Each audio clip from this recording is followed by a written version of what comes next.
Hey guys, how are you all? Welcome back to my channel. Today we will see what if Naruto, the spirited ninja of the Hidden Leaf Village. If you enjoy then please like, share and do comments. Kohanagakure, the Hidden Leaf Village, once a strong and powerful ninja village. It was laid to waste by Orochimaru and his men, the Sound and Sand Ninjas. In the aftermath, the Hokage was killed and their village reduced to half its manpower. The village has since undergone reconstruction and a new leader was chosen. Lady Tsunade of the legendary Sannin. Orochimaru will not stop until Leaf Village is completely destroyed and begins his vendetta anew. In the months that followed the disaster, the Leaf Village has enjoyed a time of peace and prosperity. Slowly but surely the village is regaining the number of ninjas that were lost in the attack. The Hidden Leaf Village is near completion as a proud Tsunade stands watch over the city from her balcony. Children were playing in the yards while the older students were conversing amongst themselves. It was a day off for everyone. Little did they know their time of peace was about to come to an abrupt end. A battalion of Sound Ninjas was headed towards them from the north. Naruto was hanging out with his friends Sakura, Sasuke, Shikamaru, Ino and Choji underneath a large shade tree with Shikamaru lying at the base of the tree. The Sound Nin raced towards the Hidden Leaf Village at lightning speed. One of the guards standing at the watchtower turned around and saw something before he could utter a word. The Sound Ninjas leapt into the air and obliterated the north wall. The occupants of the Leaf Village turned in shock as smoke filled the north end. Even Tsunade was caught off guard by the sudden attack. Her eyes narrowed as the Sound Ninjas invaded the village without a moment's hesitation. Every ninja that was able to fight went to challenge the oncoming threat. Unfortunately, they were outnumbered 10-1. Nevertheless, they proceeded onward to defend the village. You guys got lucky last time. But we're not about to lose to the likes of you again. Chidori, Kakashi yelled as he used his signature attack against the invading ninjas, obliterating several of them simultaneously. Sasuke was right beside him but decided to use another attack as he launched himself into the air. Fire style, fireball jutsu, he yelled. Flames shot out of his mouth and consumed some of the ninjas. Sakura used her kunai against them but was quickly overwhelmed as one of them punched her in the face. Sakura, multi-shadow clone jutsu. Naruto yelled. Several dozen versions of himself became tangible and wailed on the guy that hit Sakura simultaneously. Once he was taken care of, the clones multiplied again and took on more ninjas. Lee tore his way through the Sound Ninjas using his taijutsu. He undid his bandages as he wrapped them around one of the Sound Ninja and used him as a human mace, taking out everyone in his path. He released the ninja from his binds and did a primary lotus, plowing the ninja into the ground, at the same time ripping apart the earth and sent the upturned earth flying at the enemy ninja. Lee landed safely and secured his bandages. Another ninja ambushed him with a punch. Lee ducked and punched the man in the stomach with a high-pitched karate yell and sent the man flying into a tree. Shadow possession jutsu, yelled Shikamaru, capturing a group of ninjas with his attack. He then made the ninjas turn on each other and take each other out. Guy flew through the air, taking out several ninjas with a series of kicks and punches. The Junin did a roundhouse kick that split a tree in half and sent it crashing down on several of the enemy ninja, but they cleared out of the way. Some of them countered by throwing bombs at the falling tree and blew it up. The force was great enough to send several of the Leaf Village shinobi flying. While they were in midair, the ninjas took advantage and attacked them as they flew helplessly through the air. Kurenai, Asuma and the other Junin went after the ninjas that were attacking their comrades and laid waste to them, saving the lives of their teammates. The tide was turning. At first it seemed as though the Leaf side was winning, but it became apparent that the Sound Village was beating them. The Hokage came in telling Naruto and the others to retreat. "You're crazy, grandma," Naruto yelled. "We're not leaving our teammates behind." Sakura said, "There's no time, come with me. Now," she yelled. The ninjas paid no heed to her and continued fighting. Tsunade had no choice but to bring them back by force using a special shadow-type jutsu and dragged them out of the battle, taking Lee and Sasuke along with them to the objections of Naruto and the others. Then everything went black. A while later the gang found themselves in a secret chamber beneath the Hokage's building. "Why did you do that? Why did you pull us out of battle when they needed us?" Naruto said in outrage. "Quiet," the Hokage yelled. "Lady Tsunade," Sakura softly said. "Please tell us why." "Lady Hokage," said Lee. "Whatever it is, I'm sure there's a good reason she did what she did." Sasuke replied with his arms folded. "There is a good reason. she said. The four ninjas looked up. Because of the overwhelming numbers I was forced to bring these out. Tsunade said, holding an octagonal wooden case. What is it? Sakura asked. She opened the case. Inside were what appeared to be 4 small badges with what looked like 3 crescent-bladed flying stars. What are those? Naruto asked. If you shut up, maybe she'll tell us.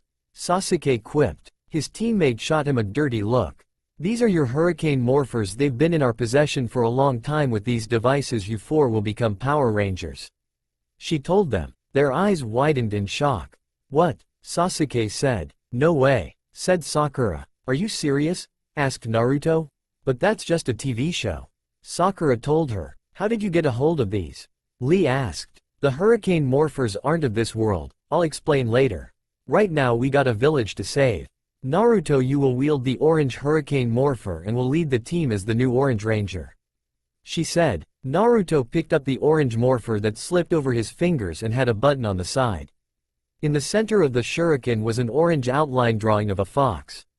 Sakura, the pink hurricane morpher is yours. You will become the Pink Ranger. She said. Sakura picked up her morpher and had a pink tiger on hers. Sasuke, the blue morpher, you will become the Blue Dragon Ranger. Tsunade said. Sasuke picked up his and had a blue serpentine dragon on the morpher. And finally Lee, you will command the powers of the Green Ranger. Together you guys are the Shinobi Strike Power Rangers, defenders of all that is right. Tsunade said. Lee picked up his and had a green ape on his morpher. Alright guys, it's time to go to work. She said. The 4 Chunin looked up at the Hokage. Naruto nodded, knowing what had to be done. Right, let's move out, he said, and the team followed him. The call to morph is ninja art, shinobi change, she told them. Alright, thanks for everything. Sakura replied. Be careful, the Hokage thought. The ninjas teleported out and returned to the battlefield. The 4 Chunin appeared in the sky above and came crashing down to the earth with such force that it created a massive explosion, drawing everyone's attention towards them, making the biggest entrance ever.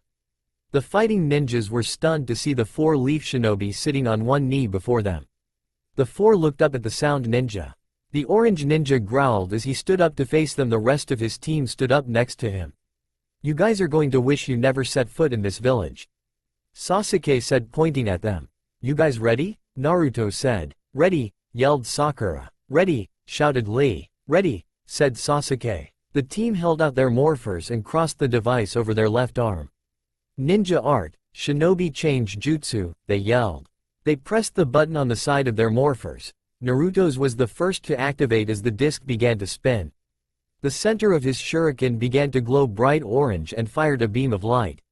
The ray of light brought forth a fox spirit that spun around Naruto's body. Beginning the transformation, he was lifted up into the air by the spirit and his orange tracksuit transformed into a ranger uniform. The sleeves were made of a black mesh and had orange gauntlets that were made of a hard material, along with white gloves and orange boots with black leg bands and a gold belt. And wore the Leaf Village symbol on their right arm and belt buckle. The fox spirit came to reside on his chest, forming his crest. Finally, an orange and white fox helmet with red eyes encased his head, completing the transformation. Shinobi orange, he yelled. Sasuke's was the next to activate as a blue dragon spirit shot out of his shuriken. The dragon spun around his body, lifting him into the air, morphing him into the Blue Ranger. His costume was dark blue with black sleeves and had a serpentine dragon on his chest with gold highlights. Sasuke's dragon helmet came together with silver horns that lined the sides of his helmet and had black eyes with a gray mouthpiece. Shinobi blue, he yelled. Sakura's was the next to activate as a pink tiger spirit flew out of the morpher and spiraled around her body, taking her into the air, morphing her into the Pink Ranger. Her costume had a short skirt, as do most costumes, and had black sleeves and leggings, the tiger spirit emblazoned on her chest. Her helmet was pink with gold stripes and a gray mouthpiece. Shibabi pink, she yelled. Lee was the last one to activate his shuriken morpher as the ape spirit came forth. The ape spirit smashed the ground with its fists and flew around Lee's body, taking him into the air and changing him into the Green Ranger. Lee's logo was different, as it had only the ape's head within an oval symbol over his breastbone. His helmet came together and was green with a gray face and red eyes. The mouthpiece was also gray with a green bar outlining the faceplate. Shinobi green, he yelled. The 4 ninja rangers stood before their enemies, neither side knew what to make of it. And just who the hell are you guys? Orochimaru asked. We're Power Rangers, Naruto said, thumbing his chest. And we're here to take you down. Sasuke said. Leave while you still have a chance. Sakura said. Or face our wrath, said Lee. The ninja rangers each pounded the earth with one hand and struck a pose. Power Rangers shinobi strike, they yelled. Get them, Orochimaru yelled. We were hoping you'd say that. Naruto said, ready to battle. Let's do this. Sasuke yelled. You got it. Sakura yelled. Yeah, Lee yelled. The Sound Village attacked the Leaf Shinobi. Lee was one of the first to go on the offense and jumped in the air. The Green Shinobi called on his weapon a pair of red boxing gloves and took out several sound ninjas with a series of punches. Naruto called on his weapon an orange staff with a fox head at the top and a gold spike at the bottom. The orange ninja pole vaulted his way into action and began fighting. Several of the ninjas held his staff behind his head and blocked the attacks of several ninjas behind him. He threw his staff around in a circle and dispatched several more. But more were right on top of him with their blade weapons. Pinning him under his staff, he touched the earth with his palm, expelling an orange cyclone from his body that sent the ninjas flying. Sasuke was the next one to go on the offense, wielding a stylized flame gun in the shape of a dragon's head. Blue flames shot out of the blaster. A dozen sound ninja were thrown back by the attack. Finally, Sakura called on her weapon that had a long pink handle and a long flat pinkish-white ribbon. The ninjas looked at each other. Sakura spun the weapon above her head and lashed out with it. The ribbon sliced off a tree branch, surprising the ninjas. Now she was ready and attacked by slashing the ribbon back and forth in an X, driving the ninjas back as it cut through tree and solid rock. The ribbon cut through a tree trunk and sent the top half crashing on top of the ninja. Sasuke continued to blast at the ninjas with his dragon flame gun. The evil ninjas continued to evade the fiery blasts. The Blue Ranger spun around and sent out a fiery diagonal slash that consumed several of the ninja, destroying them. Naruto spun his fox staff above his head and continued to beat back several of the sound ninja. He pointed his staff and fired an energy blast from the fox's mouth. The resulting blast created a massive explosion that sent the ninjas flying. Lee continued to pound away at the ninjas with his gorilla fists. The powered boxing gloves hit like a freight train, leveling anyone that gets in their path. The team quickly defeated half of Orochimaru's army. The evil ninja glared at the team in disgust as the 4 rangers pointed their weapons at him. In a flash of green light, Lee changed up his weapons from boxing gloves to a 3-section staff. What do you say, Orochimaru? Naruto asked. Stop, Tsunade yelled. The ninjas looked back and saw the Hokage standing there. You're not ready for him, she said. Orochimaru chuckled. Tsunade, you old fool. You give your precious hurricane morphers to these kids? Are you really that desperate to protect your village? He asked. Tsunade stared him down. Whatever it takes, she said through her teeth. The rangers stood their ground undeterred by the evil ninja lord. Orochimaru, Naruto yelled as he and Sasuke fired their weapons at him. Stop, Tsunade yelled. Orochimaru smirked and blocked the attacks with a stroke of his backhand and disappeared in the explosion. When the smoke cleared, he and his men were gone, but his evil laughter remained. The Hokage sighed, knowing that it wasn't the end. This isn't the end. His voice echoed in the trees. Power down, Naruto said. The ninjas returned to their normal selves, knowing that it was over. For now. Naruto and his team looked back at the Hokage. She bowed her head, closed her eyes and sighed. I'm sorry for bringing you into this. I should have given you those powers. She told them. What? Yelled Naruto. You want us to give up our powers? Sakura said. Sasuke looked at the Hokage from the corner of his eyes with his arms folded. But Lady Hokage, Lee said. Tsunade breathed a sigh of relief and explained it to the rangers. It was a last-minute desperation move. Orochimaru was right, she said. Grr, I don't believe you. You give us these amazing powers, save the village, and now you're going to take them away? That is totally unacceptable. Naruto said. Incest. Naruto. Sakura scolded. For once our knucklehead ninja has a point. Why give us these powers if you're only going to take them away from us? Sasuke asked. I told you you're not experienced enough. Tsunade scolded. Seems like we handled them just fine. Naruto said matter of fact. Tsunade whipped around and gave him an angry look. Naruto stood there unfazed with his hands behind his head. Lady Tsunade, I'm afraid I have to agree with my friends. Lee bravely spoke. Yeah, me too, said Sakura. So what's it going to be? Naruto asked plainly. Later. I can't believe she took away our morphers like that and put us in here. Naruto yelled as he thrashed behind bars. The other shinobi rangers sat on the forest floor. Really thought she was coming around. Sakura said in a not too surprised tone. Maybe if you weren't such a smartass we might still have them. Sasuke muttered. Oh, can it will ya? We got to figure out a way to get out of here. Yelled Naruto and worked vigorously to get out. Lee was leaning against a tree trunk while Naruto went to town on the bars. I think she only did this to protect us, he said, not helping Lee. The orange ninja replied. Lee's right, although I think she went a little too far putting us in this cage in the woods, Sakura replied. Why isn't anyone helping me break out of here? Growled Naruto. Because it's not worth it, she sealed it with a paper bomb to keep us in here. Sasuke said, sitting on the floor, arms and legs crossed. Thus proving my point, Sakura stated. If you're so smart, why don't you get us out of here? Naruto yelled at Sasuke. What makes you think I'm going to risk blowing us up? He rebuffed.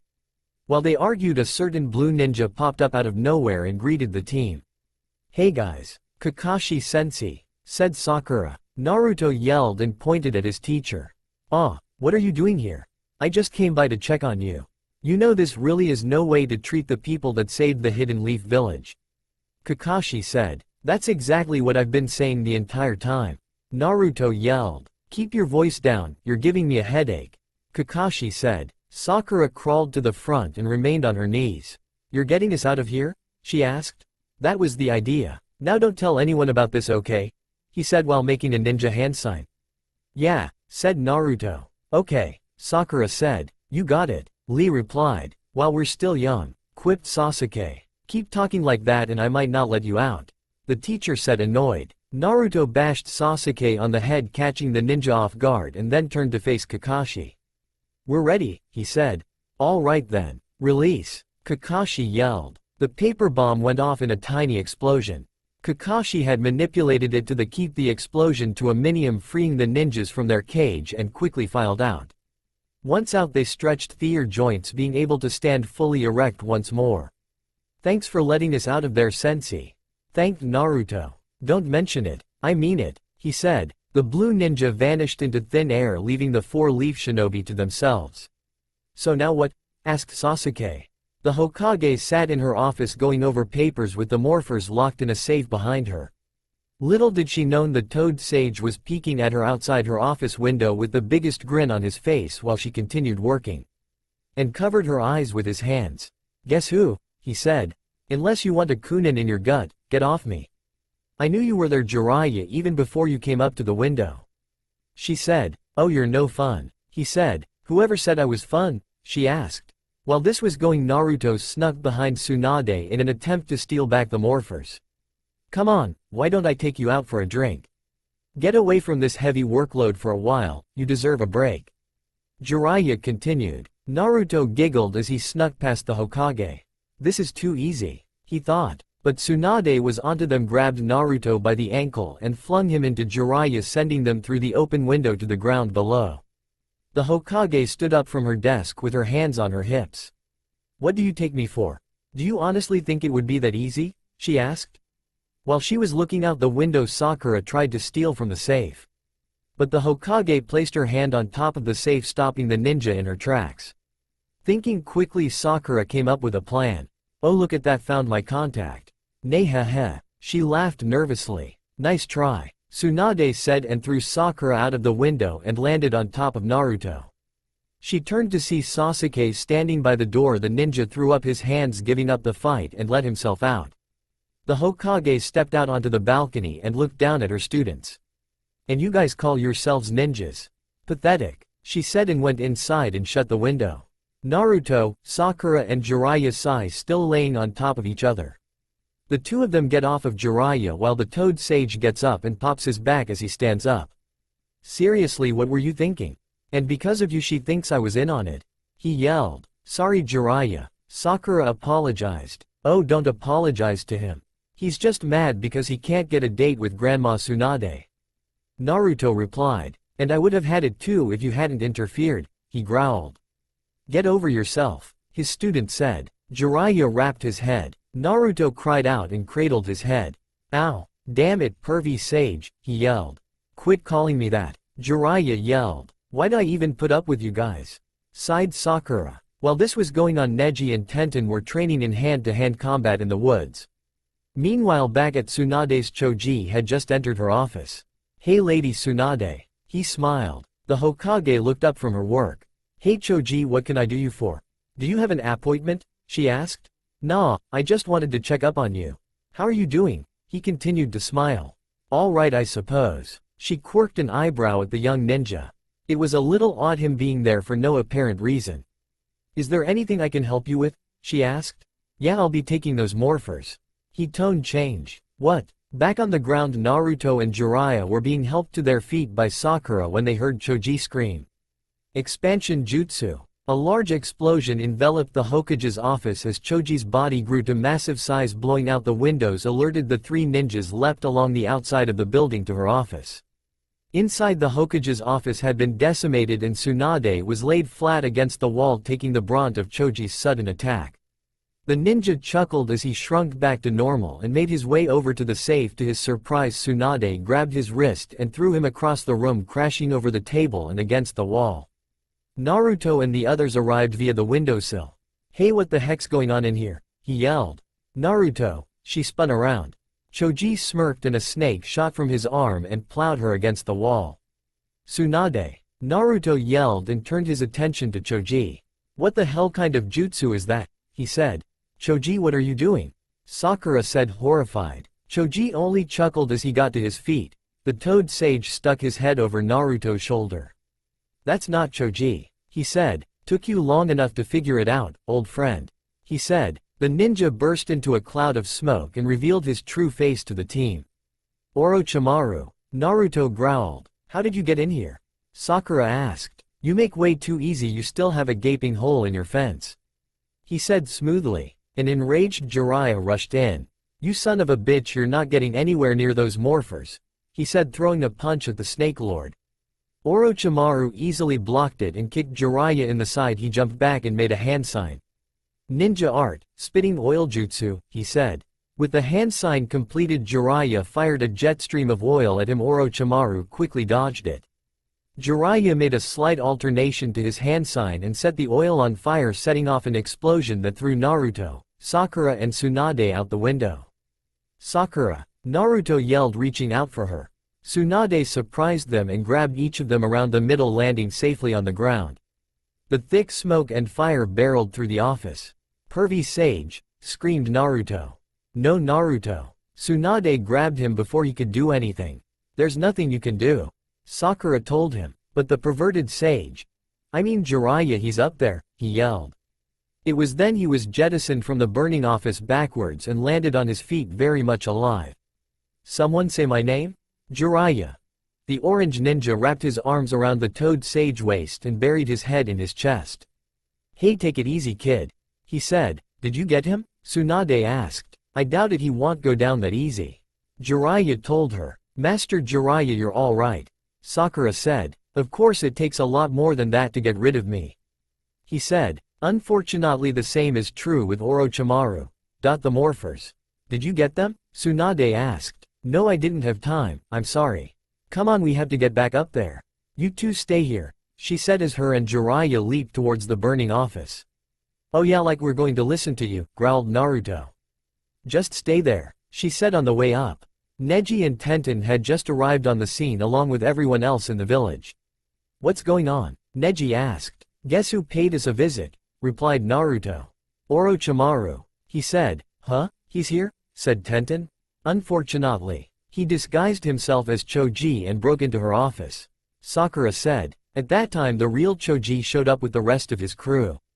Oh man, what happened? He said. It seems as though our friend Orochimaru decided to impersonate you, Neji said. What, are you serious? Why would he want to impersonate me? He said, incredulous. You're the last person anyone would suspect, Shikamaru chimed in. Tsunade and Jiraiya returned to the destroyed office to find him holding the shinobi morphers.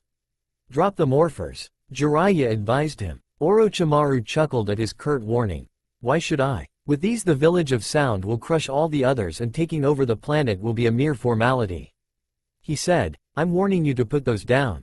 Now, Jiraiya pointed. And what are you going to do about it? Asked the Dark Ninja. I'll tear your arms off for starters. Jiraiya, Tsunade yelled. I lost my arms once, what makes you think? But I assure you that's never going to happen again. Now what was that morphing call again? He asked holding up Sasuke's morpher. Don't. If you give up the morphers, I'll surrender myself to you. Tsunade. Jiraiya was stunned by what he heard. You can do whatever you want to me, just leave the village out of it. She said, you can't do that. You can't be serious, he said. What an interesting offer. Orochimaru said. Don't do it Tsunade, without the village will fall. Jiraiya said. Which is exactly what I was looking for.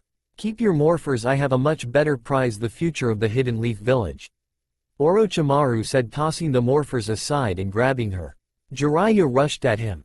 Orochimaru fired a purple energy ball from his hand point blank and sent the Toad Sage flying out the destroyed window a third time. But Orochimaru went back on his word and collected the morphers before disappearing with Tsunade in tow. Jiraiya screamed as he fell towards earth but was caught by his fellow ninja. What happened? Kakashi asked. Orochimaru kidnapped Tsunade. He said. What? The blue ninja said.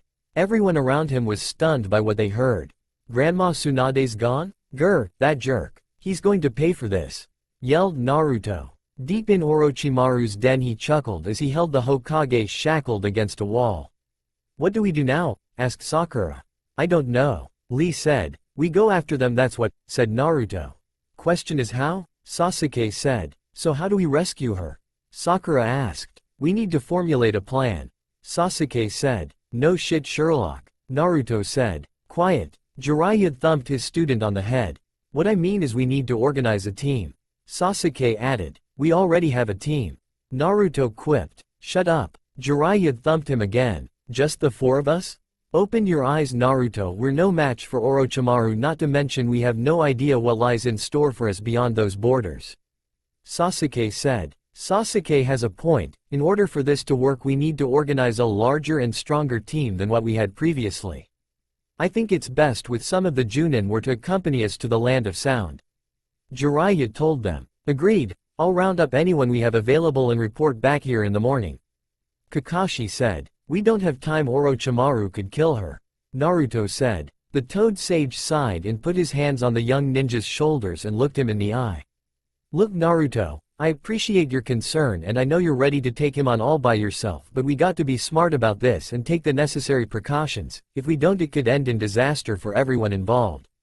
Including Tsunade. He said. Realizing what he said, the young apprentice looked away. Jiraiya frowned, he knew how much he wanted to help her.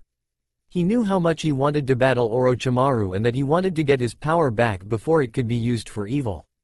The problem with Naruto is that he's always thinking with his heart instead of his head, even though he too was concerned about her. This wasn't the time for that. He couldn't afford any more casualties at the hands of Orochimaru. Naruto threw off his master's hand and walked off to sulk. Watching him walk off, Sakura felt her heart sink in her chest. She knew how passionate he was about fighting for what's right and sometimes it got the better of him. He'll be okay, Kakashi assured them. Right, let's get started on a strategy, replied Jiraiya. Sakura watched her teammate head towards the forest and went after him. Lee noticed the same and followed them. Sasuke stayed behind to hear the plan the Junin were about to conduct. Naruto walked down the dirt path leading into the forest when she caught up with him. Naruto. He turned to see her standing at the top of the hill. Oh hey Sakura, mind if I come with you? Sure, he shrugged and continued on his way. Sakura ran after him. Meanwhile Lee watched them from the hilltop. A few minutes into the walk he was completely silent. It was a little enerving for her. Normally he wouldn't shut up, but after leaving the group he was unusually quiet. She tried to think of something to say that would break the tension, but nothing came to mind. He continued down the path with his hands behind his head and his eyes closed. She used to wonder how he could walk around like that. This was starting to get on her nerves. She couldn't take it anymore. She had to say something.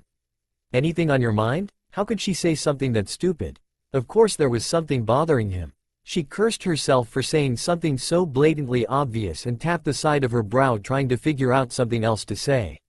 I'm just mad at how everything turned out, he finally said. She looked up surprised that he'd said something. I know how you feel, Naruto. No you don't. I'm angry at Tsunade for taking away our morphers. But I'm also mad at myself. Why would you be angry at yourself? You didn't do anything to cause that. I just feel responsible for everything that happened, he said. You should blame yourself, Naruto. No one knew he'd be back that soon. Yeah, but we should have. It's like he said we had this gaping hole in our defense wall and he just walked in like he owned the place and took the form of our friends. We're ninjas, we should have seen it coming, and on top of that after trying to steal them ourselves we practically invited him to do the same thing, he said. Sakura grabbed his shoulder and pressed him against a tree. Stop beating yourself up, goddamn it, we're as much to blame as you are. It's not all your fault, she told him. Sakura, she is right, you know, Lee said coming down the hill. Lee, they said, sorry, I did not mean to eavesdrop, you have to forgive me. We are all at fault for what had happened, he said. What are you talking about? You didn't steal the morphers. Sasuke was part of it, actually he kind of wussed out on us. Naruto said. I heard that, came Sasuke's voice. What are you doing here? I thought you were with the Junin, said Sakura. I got tired of listening to them, he said. Naruto and the others chuckled. Look, we're rangers now, that means that we're all in this together, Sasuke said. Right, Sakura said. Okay, said Naruto. Agreed, nodded Lee. So what do you say we get Tsunade and our morphers back? Who's with me? The Blue Ranger said, holding out his hand. I am, said Sakura. Count me in, Naruto said. Me too, said Lee, and piled their hands on top of each other enthusiastically. I suppose you guys are going ahead with this, said a voice. The ninjas looked at each other and then looked up and saw Kakashi squatting on a tree branch above them and screamed. Kakashi sensei, yelled Naruto. You didn't really think you'd make it out of here without us knowing, did you? He asked. If you did, then you're sadly mistaken, Shizune said, leaning against a tree. You too? He yelled. Yep, she said matter-of-factly. If you guys are going to the Sound Village, you'll need some wheels, Kakashi told them. The Rangers gave each other bewildered expressions. But there are no cars around here, Sakura told him. Come with us, Shizune told them and teleported away. And with that, Kakashi jumped from the tree and did a ninja hand sign and the rest of the group vanished. The ninjas then reappeared in front of a shed in the middle of the village. Huh? What is this place? Sakura asked. You'll see, Kakashi told her. He let Shizune open the door and the six of them walked in. The shed was completely dark until Shizune turned on a light. What they saw astounded them. What sat in front of them was a quartet of stylized off-road bikes that were fashioned after Their Zords. Each motorcycle had the head of their animal spirit on the front of the bike. Naruto's bike had fox paws on the sides of the front axle and its tail curved upward on the rear fender. A similar style was on Sasuke and Sakura's bikes. Lee's was a little different, with the gorilla's hands and arms along the front fender of the bike and had a regular rear fender. Oh no way, Sakura said. You got to be kidding, said Naruto. That is incredible, Lee spoke. You built these? Sasuke asked. We figured you guys might need them, but yes, we built them for you. So at least now you have a way of getting to the hidden Sound Village in record time, Shizune said. We've given you special clearance to leave the village since this is a rescue mission and takes precedence over everything else, Kakashi explained to them. Right, Naruto said. Be careful you guys, we'll be sending reinforcements later, Kakashi told them. We will, Sakura said. Go now, he said. Thank you, sensei, Naruto told him. You got it. Get in and get out of there as fast as you can. The longer you're there, the more at risk you'll be in, he advised them. We'll do our best. All right guys, let's ride, Naruto said. The Rangers climbed onto their ninja bikes and started them up. Shizune opened the shed door and stepped back. Naruto hit the throttle and spun his rear tire as he raced out of the shed, followed by Sakura, Sasuke and Lee. The four ninja rangers raced across the village and came up to the gate. The Junin saw them coming and leapt out of the way as they raced past. What are you doing? Yelled Guy.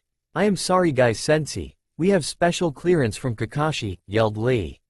Kakashi? Guy said, stunned, and screamed, grabbing his head. Kakashi, what have you done? The shinobi rangers raced through the forest, coming up to the main road, hit hypersonic speed and disappeared in a flash. "Let's go save Tsunade," Naruto said to himself. The shinobi rangers were en route to the hidden sound village to save Tsunade. In what would normally take a day or two, the shinobi rangers are flying across the land at supersonic speed on their new ninja bikes that were provided by the village, having already traveled halfway across the land of fire. "Should be there in another hour," Sakura said. "Let's kick it up a notch," Naruto said, doing a wheelie. The ninja bike raced across the terrain, disappearing in an orange blur. "Naruto," Sakura said, annoyed. "I agree. We need to keep up with him and get to the hidden sound village as fast as we can," said Lee, as he did like Naruto. "They just took off at Mach 2. Sakura said, stunned. The Blue Ranger shrugged. "The hell with it," and took off after them. "Hey, wait up," she yelled and caught up with Sasuke. A while later they appeared at the edge of the hidden sound village. "All right, let's kill the motors and we'll sneak into the village undetected," Sasuke said. But Naruto ignored him and barreled towards the entrance with the engine revving and hit a dirt hill that launched him into the air and opened fire, though the I-beams taking out several sound shinobi that were guarding the entrance. "Naruto," yelled Sakura. "Subtle as always," said Sasuke. "Oh, damn him," she yelled. "Come on, we better help him," the Blue Ranger said monotone. The others climbed on their bikes and went after him, the rest of the sound ninja, and they opened fire on the ninjas in the same manner as Naruto. "He sure knows how to make an entrance, I'll give him that much," the Blue Ranger said. "I'm going to kill him when this is over," Sakura said, firing lasers at the ninjas. More and more of the sound ninjas poured out of the entrance as the rangers struck them down with laser blasts to the chest. But the sound ninjas were beginning to wise up as a trio of ninjas launched themselves towards Naruto on his bike. The orange ninja growled and swept his foot over the handlebar towards one of the oncoming ninjas. "No you don't," he yelled and kicked a ninja in the chest. The blow was so intense it sent the ninja crashing back into his teammates. The front tire of Naruto's bike bowled over the head of one of the afflicted ninjas in midair and sent them crashing back to earth. The orange ninja landed safely on his tires and kept going. More of the sound shinobi threw themselves at the leaf ninjas as a quartet of them closed in on Sasuke from all sides. The ninja jumped from his bike doing a handspring and took them all out with an upside-down dual roundhouse kick and flipped back to the sitting position as his bike landed. A truly badass move. Lee used his bike as a projectile and mowed down a slew of sound village ninjas in the air. More of them attacked Sakura. The young girl ducked as a ninja flew over her and threw her Q-nin at another one and missed.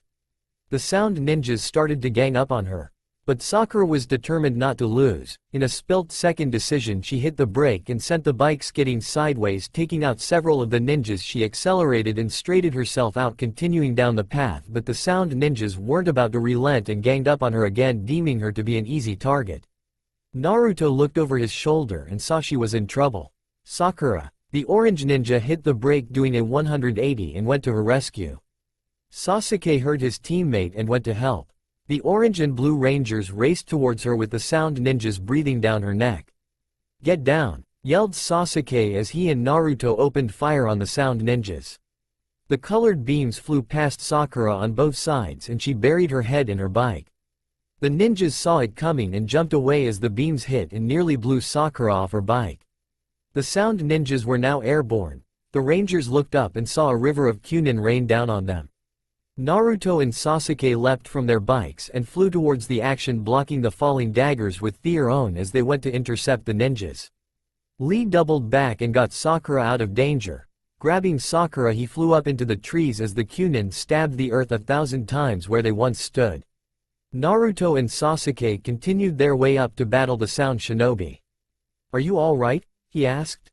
"Yeah, I'm fine, thanks," she said. "Sure," he smiled. "Now what do you say we take them down?" he asked. "Yeah," she nodded. "Come on," Lee said as he leapt from the tree. Sakura followed close behind him. Naruto and Sasuke reached the sound shinobi and began battling them in the air. "Shadow Clone Jutsu," the orange ninja said, and about 5 Narutos appeared and began the beatdown. "Sharingan," Sasuke yelled. His eyes turned from black to blood red and began reading his opponent's moves to take them down. A ninja threw a punch at Sasuke but grabbed his arm and threw him over his shoulder. Two more came at him. Sasuke yelled as he did a roundhouse kick and took out the guy on the left while punching the guy on the right in the stomach. A third one came at him. Sasuke grabbed the man's forearm and snapped it across his knee. The ninja screamed in agony as Sasuke punched him and knocked him back to earth. Sasuke made a ninja hand sign and used his fireball jutsu to incinerate the other ninjas. Lee and Sakura entered the fight simultaneously as the pink ninja threw a quintet of Q-nin at her enemies. Most of the ninjas dodged them as one went in to attack Sakura, but the pink ninja dodged a punch and hit him in the stomach. There was another one on her left. Sakura did a backflip and kicked the man in the jaw. She spiraled towards the ground, coming out of the dive and landing on a tree branch as her opponent crashed to the ground. The kunoichi smiled as she watched him fall. Meanwhile, Lee was deep in his own battle with the Sound Shinobi. Leaf Hurricane. He yelled, doing his famous roundhouse kick off a ninja's head and spiraled higher into the air. More ninjas attacked Lee, but the green ninja had the upper hand and drove his fists into the belly of two ninjas and incapacitated them. Lee elbowed them in the back of the neck and launched himself towards a third ninja and used his face as a step, launching him further up. And plowed his foot into a fourth ninja's chest and sent him crashing into a tree. Sakura re-entered the fight and punched out two other ninjas and held her own in battle. Time to finish this, Sasuke said. Right, leave it to me, Naruto said. One of the Sound Shinobi ripped through one of his clones with a Q-nin and the clone vanished in a cloud of smoke. The other clones helped Sasuke and were subsequently destroyed, while one stayed behind with the original and began forming his signature move. Sasuke smirked as he dropped out of the battle. One of the Sound Shinobi could see them forming a small blue energy ball with fear hands. What is that? He said. Your worst nightmare, Sasuke said. The Sound Ninja yelled and dive-bombed Naruto. The Orange Ninja smirked as the Sound Ninja dropped in on him. Come to daddy, he said. The Sound Ninja drew his weapon ready to end Naruto's life, but he had other plans. Rasengan, he yelled, hurling the spiraling energy ball at him. The Sound Ninja was caught in the attack as the ball spun faster and faster, tearing away at his jersey and then at his very skin. The Sound Ninja is launched into the air, spinning around like he was in a dryer, and was sent flying towards his fellow ninjas. He was the bowling ball and they were the pins. And were sent flying in every direction. The ones that were in the middle of the ground were spinning through the air like their friend. The ninjas fell into the woods, but the one that started it disappeared into the sky. A while later he reappeared and crashed into the peak of a mountain upside down with his legs hanging over him, smoke pouring from the rock and himself. The man could hardly make a sound other than a soft whine that emanated from his mouth. He was completely out of it, having barely survived the roller coaster from hell. Back at the battlefield, Naruto blew into his hand as though he fired a gun and clenched his fist like a champ. And that's how you clean house, he said. Not bad, Naruto, Sasuke said coolly. Nicely done, said Sakura. That was incredible, Lee said. Naruto looked back at his teammates and smiled, still holding his fist. Come on, let's go save Tsunade, Sasuke said. Yeah, replied Sakura. Okay, said Lee. Let's do it, Naruto said, holding his fists in the air. The Ninja Rangers got back to their bikes and continued towards Orochimaru's hideout. Naruto and the gang had just arrived at Orochimaru's hideout on bike. But the entrance was heavily guarded by the Sound Ninja 4. Oh great, Sakura said. How do we get past that? Sasuke asked. Only one way to get past them. We have to bring the bikes together, said Naruto. Huh? Sasuke said. Can we do that? Sakura asked. We're going to find out, Naruto said. I agree with Naruto. The only way we can take them down is together, said Lee. Right, Sasuke said. Okay, said Sakura. Let's do it, yelled Naruto. The four ninja bikes rode side by side as black cylindrical studs flipped out the side near the back of the seat. Naruto and Sakura's bikes had links on both sides, while Lee had one link on the left and Sasuke on the right. The bikes linked together and screwed into place from right to left was Lee, Naruto, Sakura and Sasuke. And came at them full throttle as the Sound Ninja started to attack. Their Ranger chakra covered the bikes, then without warning the mouths of the ninja bikes opened up and revealed a quartet of cannons aimed right at them. Ninja cannons fire, they yell. The cannons fire a stream of energy in their Ranger colors and blow away the Sound Ninja 4, a move that would otherwise be impossible if not for the bikes. The ninja rangers raced into the compound and separated. From deep inside the compound Orochimaru heard the explosions as the base rumbled. "Ah, so they come," he said. "If you lay one hand on those rangers I'll tear you apart limb from limb," growled Tsunade. Orochimaru turned and knelt in front of her. The Hokage was bound to the wall with her hands tied above her head. The dark ninja lord brushed her cheek with his hand. "You're not in much of a position to talk," he said, "and if you even think of going any farther south I'll rip your nuts off," she warned. He took a step back from her and withdrew his hand from his cheek. Knowing too well that when Tsunade makes a threat she means it. "And when she says she's going to tear your balls off, you better watch your goods. You're still just as gruff as John Wayne toilet paper. You don't take crap off anybody, do you?" he smirked.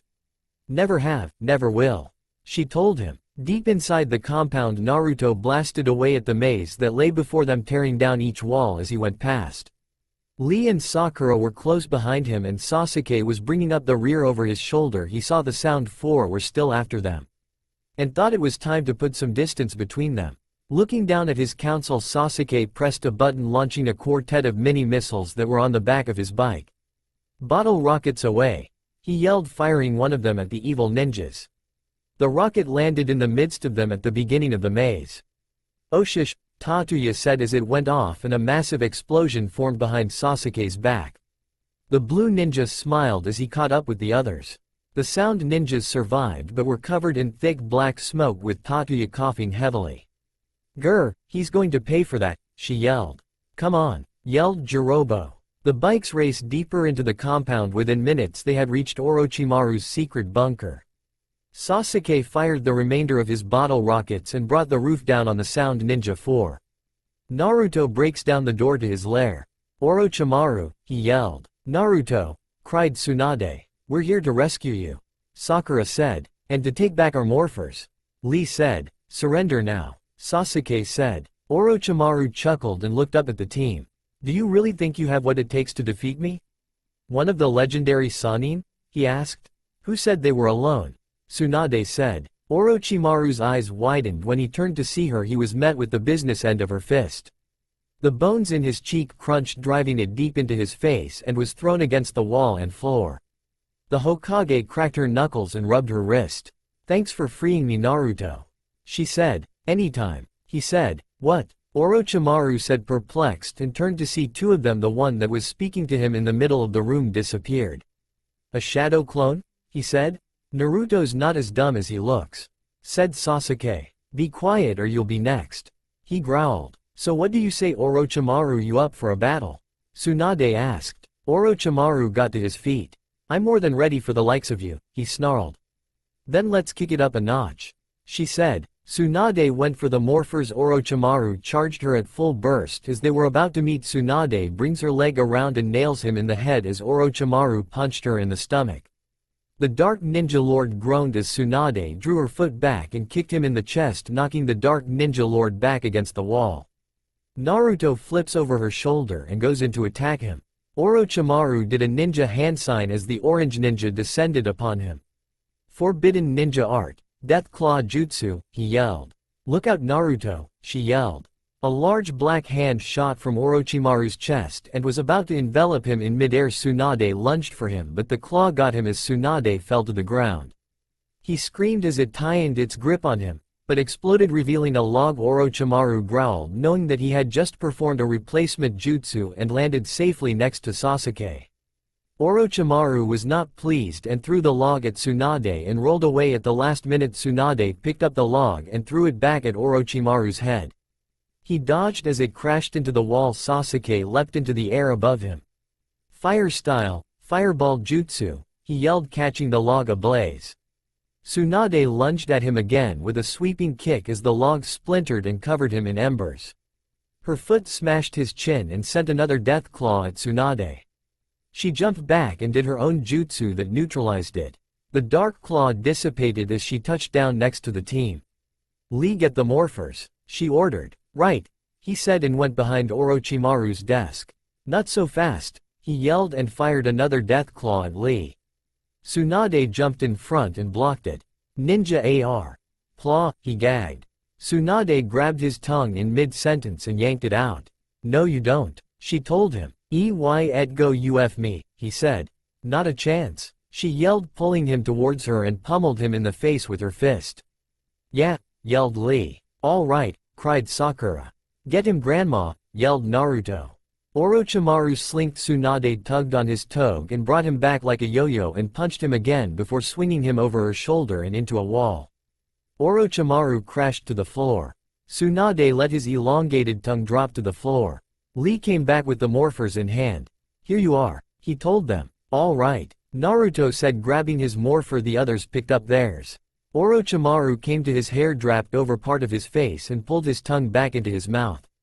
Don't think it's going to be that easy, Rangers, he said, getting to his feet. Tsunade got into a fighting posture as the others held their morphers. Orochimaru's tongue lashed and used it as a whip against Tsunade. His tongue slammed into her midsection and sent her crashing into a bookcase. The Rangers took their fighting stance. His tongue retracted once more as he looked at the Rangers in a way that showed he didn't take them as a threat. Let's do this, Sasuke said. Ready? Yelled Naruto. Ready, they yelled. Ninja art. Orochimaru ran towards the team. Shinobi change. The Dark Ninja Lord threw a kick at Naruto and sent him flying and attacked the other Rangers before any of them could morph. Others held their own, but Orochimaru tore them apart with a series of kicks that sent all 4 Rangers crashing into the corner walls. Orochimaru spun around on one foot and turned towards the team. Naruto growled and got to his feet. Shadow Clone Jutsu. A team of 20 Narutos appear from out of the smoke cloud. You honestly think that'll stop me? Orochimaru smirked. The Naruto clones let out a yell and attack. All of them pounce on him at once. The villain smirked as he took them on. Shadow clones usually dissipate after one blow, and these were no exception as he lay waste to them. But several of the clones jump above their ranks and attack him in the air. Being the superb fighter, Orochimaru blocked their attacks with his lightning-fast hands, punching one in the gut and causing it to burst while the others took him one. One clone grabbed a hold of his leg. While the remaining ones tackled his midsection, there were still plenty of them left as several of them did a flying kick off his chest and knocked him against the wall. The clones plow into him with ruthless force. Orochimaru grabbed 2 of them by the throat and tossed them. He then wiped out a bunch of them with a swinging henge kick. 5 Naruto clones evaporated. One of them came at him with his signature attack, Rasengan. Orochimaru blocked the attack with his hand, stunning everyone in the room. No, said Sakura. That's impossible, Tsunade said. Nothing's impossible for me. Replication Jutsu, Rasengan, he yelled. The Rasengan spun in the opposite direction with Naruto still attached and blasted him into the wall. Tsunade hit the deck as he flew towards her and blew out part of the wooden wall. The shadow clones vanish in 2 large explosions. Naruto, yelled Sasuke. His team rushed to the hole in the wall to see crawl back through. They grabbed a hold of him and pulled him through. Oh man, didn't see that coming, he said. That was brutal, said Sakura. I did not think he could replicate that. Lee said. I didn't think anyone could, commented Sasuke. Are you alright? Sakura asked. Yeah, I'll live, said Naruto. The Pink Ranger tried to help him up but couldn't, he was too weak. You see? I am the ultimate ninja. I know every jutsu known to man. I am an unstoppable force. No one, not even you Tsunade, you could hope to defeat me, he said. The Hokage growled as she tightened her fist and was on the verge of attacking him. The Orange Ranger finally got up under his own strength and looked him in the eye. Orochimaru's body started to glow purple, an unwelcome sight to everyone involved. The Dark Lord cupped his hands together at the wrists and twisted his body so that his back was facing them, smirking all the while. The Rangers braced for the worst. He was going to finish them. It's been fun, Rangers. In fact, you might say it was a blast, he said. A large purple energy ball formed from his chakra. Ninja art, decimation jutsu. Orochimaru fired the energy ball at them. No! The ninjas screamed and drew their morphers on impulse. Before the energy ball hit, the morphers shone brightly, throwing up a multicolored barrier between them and the glowing death sphere. What? Orochimaru yelled. The wall hurled the energy ball back at Orochimaru, forcing him to fire at his own attack and destroy it. Naturally, the Dark Lord survived it. Naruto and the others looked at their morphers in astonishment. All 4 of them are still glowing. That's incredible, said Naruto. You know what this means, said Sakura. Oh yeah, he said. It means we're back in business. Sasuke said. Let's do it, said Lee. You guys ready? Naruto said, holding his device next to his opposing shoulder. Call it, yelled Sasuke. Ninja art, shinobi change jutsu. They yelled, holding it across their left arm. The flying stars light up as they spin wildly, activating the process. The colored beams erupt from their morphers, bringing the animal spirits to life. They swept around the rangers in a cyclone, lifting them into the air. Their ranger costumes appear and the animal spirits fuse to their chests. The helmets come together, completing the transformation. It's over, Orochimaru, yelled Naruto. Wrong, Naruto, the games have just begun, said Orochimaru. I'm sick of this guy, let's take him. Sasuke yelled. The rangers' belts glowed in their individual colors as their weapons appeared in hand. Fox staff, yelled Naruto. Dragon blaster, yelled Sasuke. Gorilla fists, cried Lee. Tiger tail, said Sakura.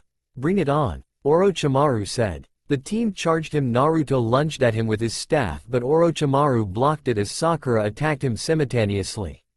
He threw a kick at the Pink Ranger but wrapped his leg in the ribbon and pulled, sending the Dark Ninja Lord spinning through the air. Sasuke saw his chance and nailed him with a flying kick and sent him to the ground, but quickly recovered on his knees. Lee was up next.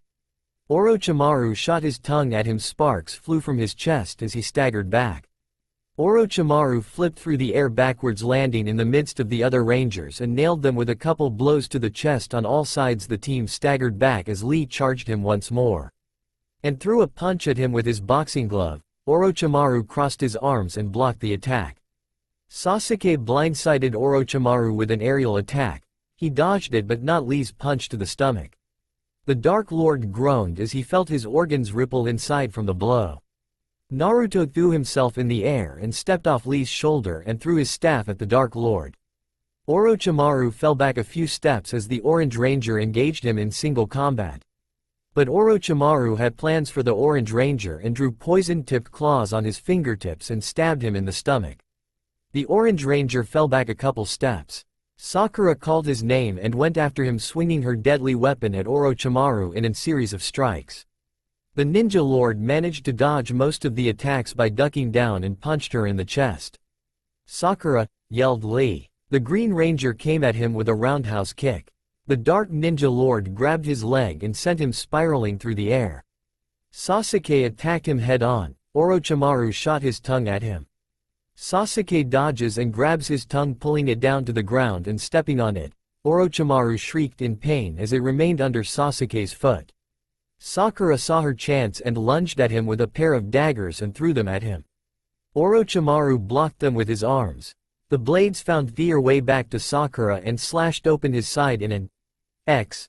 He screamed in pain as the Blue Ranger let go of his tongue and Orochimaru collapsed to the ground. You'll pay for that, he said in his raspy voice. Sakura wrapped him in her ribbon after getting to his feet. No, you're the one that's gonna pay, she said. Orochimaru glared at the Kunoichi. A sword flew out of his mouth and went across Sakura's arm and over the back of her shoulders. The Pink Ranger groaned as it slashed her. Sakura, no, yelled Naruto. The Pink Ranger fell to the ground in a heap as the ribbon around Orochimaru loosened. Orochimaru's sword returned to him and stood over the Ranger. Naruto raced after him, initiating his Shadow Clone Jutsu, which remarkably still worked even in Ranger form, and surrounded him on all sides. You're not getting anywhere near her, they said. Orochimaru looked around at the clones and laughed. All of them punched him in the face simultaneously and sent him flying into the air. The Naruto Rangers used each other as stepping stone and threw themselves at Orochimaru, striking him as they flew by. The Dark Lord spun wildly before crashing to the ground. Another Naruto clone burst out of the ground and nailed him right square in the jaw, knocking him into the air once more. As he fell towards earth, 4 more Naruto Rangers slid towards him on their thighs and gave him a swift kick upward as he hit, throwing him even further into the air. Na-ru, 2, each of the 4 ninjas said, hitting him in rapid succession. 2 more ran towards him. The one behind used the one in front of him as a springboard and threw himself into the air after Orochimaru. The Orange Ninja flipped through the air before finally coming into contact with Orochimaru and delivered his most devastating blow, a high-flying sideway axe kick to his chest. Uzumaki barrage, he yelled, nailing him. Orochimaru crashed back to Earth for the last time. The Naruto clones disappeared as the original fell and landed safely on the ground, having been the one to deliver the final blow. He was a broken man, every part of his body ached. He couldn't believe how much pain he was in. The rest of the team gathered around him, including Tsunade. In spite of it all, he was laughing at them. They couldn't believe. Fools. Did you really think I'd be defeated so easily? He wheezed. You never did know when to quit. Tsunade said sardonically. This is far from over. He said and started to get up. The Rangers were stunned. How could anybody still be breathing after that? He rolled over to his stomach and looked up at the team from the ground. Look behind you, he said. Tsunade, Lee and Naruto look up while Sasuke and Sakura look back and see something monstrous on the edge of the forest. No matter what, I always win, he told them. 4 40-foot-tall ogres stared down at the team, several of them bandages wrapped around them. One was wearing a white kimono, the other 3 were shirtless, one of them carried a club, 3 of them had white hair and 1 had black hair. The ogres growled at the diminutive team of heroes. They're Oni, Sakura said. Sound village, added Naruto. Why am I not surprised? You always were a sore loser, Tsunade said, turning to Orochimaru. The Dark Lord chuckled. Sometimes the best way to win is by clearing the board, he told her. The ogres grunted and groaned as they came towards them. Orochimaru smirked and sunk into the ground, leaving them to their doom. That snake got away, Tsunade growled. Some of the ogres were laughing as they made their way towards them. Oh man, Naruto said. What now? Asked Sakura. Guys, it's time you graduated to the next level, Tsunade told them. You mean? Sakura asked. We get to pilot Zords, finished Sasuke. Point your morphers at each other and concentrate, Tsunade ordered. Right, Naruto said. The ninja rangers closed their eyes and concentrated their energy. Each of the rangers' bodies began to glow in their signature colors. Standing in the circle, they opened their eyes with the energy flowing over them.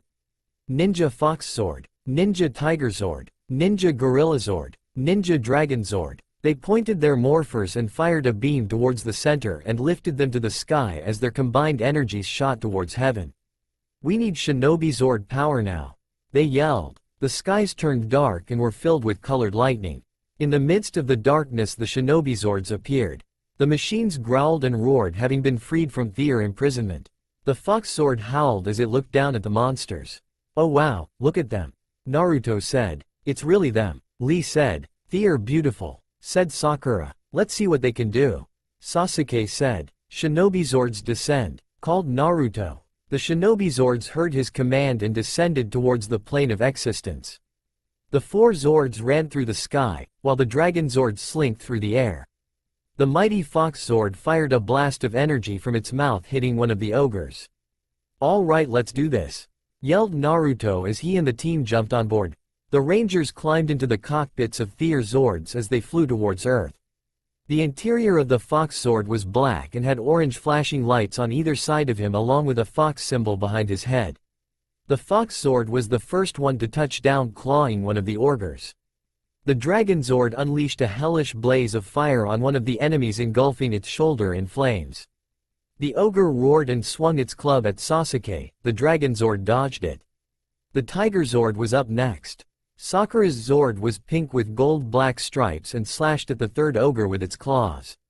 The ogre staggered back and swung its giant hook at the tiger. Sakura dodged it and gripped the monster's throat in its teeth. The ogre struggled as Sakura held him in place. Lee went after the last ogre that had another club. Time to show them what I'm made of, Lee said, pressing a red button by his knee. The Gorilla Zord charged towards the monster and its upper body began to spin. Cyclone attack, he yelled. The gorilla's arms spun at high speed and drilled into the monster's chest. The ogre growled. His chest exploded several times, overthrowing him to the ground. His teammates managed to beat back the other monsters as both teams regrouped. All right, nice work guys, now let's finish them, Naruto said. The Shinobi Zords began to glow. The ogres jumped back, not quite sure what was happening. The Shinobi Zords lunged at them in a combined effort. Spirit attack, they yelled. The Zords flew towards them in a flurry of light. 2 of the ogres jumped out of the way, but the ones that didn't were obliterated. The Zords came out of the massive fireball unscathed, turning to the two remaining ogres. The only ones left was the one in the white robe and club and the one with the massive hooks. "It's time we put an end to this," said Sasuke. "Couldn't agree with you more," said Naruto. "Let's bring them together," said Sakura. "Right," said Lee. Shinobi Zords unite. The Rangers pressed 3 buttons on their controls and then activated their morphers a final time. The Zords glowed in brilliant colors as beams of light streaked from them. The Zords began their transformation sequence by charging towards the monsters. The Gorilla Zord jumped into the air, its arms and legs folded into its body with its back facing forward with large green pecs. The Gorilla Zord's head was still facing forward. Next the Fox and Tiger Zords jumped in the air, their legs folded into their bodies and the tails folded into their backs, forming the arms. Naruto's formed the right arm while Sakura's formed the left and locked into place. The Dragon Zord was the last to combine, arching its back and forming the legs and hips of the Megazord. The Dragon Zord's legs folded into the sides. As the upper portion slid down to form the boots, the head making up the right foot of the Megazord. Bolts of lightning guided the two halves into place. The Gorilla Zord's head spun around as the back of the head split open to reveal a masked face, and finally a large green helmet descended upon the Megazord's head with a gold rim covering the eyes with the Leaf Village symbol over it. The Rangers arrived in the Megazord's cockpit with Naruto at the helm in the middle, Sasuke on his left, Sakura on his right and Lee right behind him. The Rangers put their morphers in place on the council, bringing it to full power. "Shinobi strike Megazord," they yelled. Lightning surged through the massive machine as it crossed its arms and unfurled them with the Leaf Village symbol behind it. "Shinobi sabers," they cry. The eyes flash. A pair of long swords with a hooked edge raise out of the Megazord's calves. The handles flip up and hover as the Megazord took them and wielded the weapons in front of them. The ogres growled as they attacked the Rangers. The Megazord walked towards them as they begun the battle. The Orge in the white robe smashed its club against the Megazord's chest and fell back a step. The second Oni came towards them with its hooks. The Megazord blocked the second attack with its right sword and punched the first Orge in the chest. "Hold together, guys," Naruto said. The second Oni crossed its blades over the Shinobi strikes while the first ogre headbutted them, forcing the giant machine back. "We got to do something," Sasuke said, pounding the council. "Give me a minute," Naruto said, trying to think of something. The monsters fired energy blasts from their hands, throwing them to the ground. The Rangers yelled as it fell backward. Tsunade could only watch. "Lee, do you think your spin attack will work on this?" asked Sakura. The Green Ranger thought about it for a moment for answering. "Yes, I think it should," he replied. "Then let's use it," said Sasuke. "You got it," yelled the Orange Ninja. Getting the Megazord back on its feet, they were ready to finish things. "Shinobi strike Megazord, spin attack," they yelled. The Shinobi strike rushed towards the two monsters, holding its blades out to the side. The torso started to spin as the blades revolved around the Megazord's chest. The Megazord rushed towards the first monster in the Roben Club and slashed it as it went by. Electricity crackled as the first ogre explodes behind the Megazord. "You're next," Naruto and Sasuke said. The Megazord was about to finish off the second monster, but the creature had other plans and jumped over the Megazord before it could strike. The ogre powered up its sickles and fired an energy slash into its back, knocking the massive machine to the ground. He wasn't about to go down easy and launched a fireball from its mouth at the Rangers. They struggled to get the machine up. The ogre grabs them by the foot and lifts the bio-organic machine into the air. The Rangers slashed at him with their swords, forcing him to drop it on its head. The Megazord rolled over and got to its feet. The ogre's sickle was glowing red and hurled it at the Rangers, disarming them, and returned to its master. The swords landed a considerable distance away. "Our swords. That does it," Naruto said, taking the controls. The giant robot got to its feet. "Cannon power," cried Sasuke. "On it," said Sakura. A pair of large barrel cannons come out of the mouths of the Fox and Tiger. The monster looked at them dumbstruck. "Full power," yelled Sasuke. The Fox cannon shot a volley of orange fireballs while the Tiger cannon shot a steady stream of pink energy at the monster. The beams nailed him dead center in the chest. The monster cried in pain as they blasted away at him. Lightning surged through him, showing that he was getting weaker. The Rangers quit firing at him. He was done. The last green ogre fell to his knees and was consumed in a massive fireball. The battle was over, the Rangers had won. Inside the cockpit the Rangers cheered their first major victory, jumping up in their seats. Sakura threw her arms around Naruto's neck as he punched the air with his other hand around her back. Sakura then broke away from him and hugged Lee as Naruto pounded Sasuke's shoulder. The Pink Ranger made her way over and hugged Sasuke and hugged her back. Tsunade smiled. "Well done guys," she said to herself. A while later the team reunited with Tsunade unmorphed, talking about the battle as they made their way through the Sound Village until they were confronted by Orochimaru's men, the Sound Ninja 4. "You're not going anywhere." Tatsuya pointed. Tsunade looked at the ninjas in annoyance and put her hands on her hips. "We just kicked Orochimaru's ass. Do you really want to mess with us?" she asked. The Village 4 looked at each other and backed off.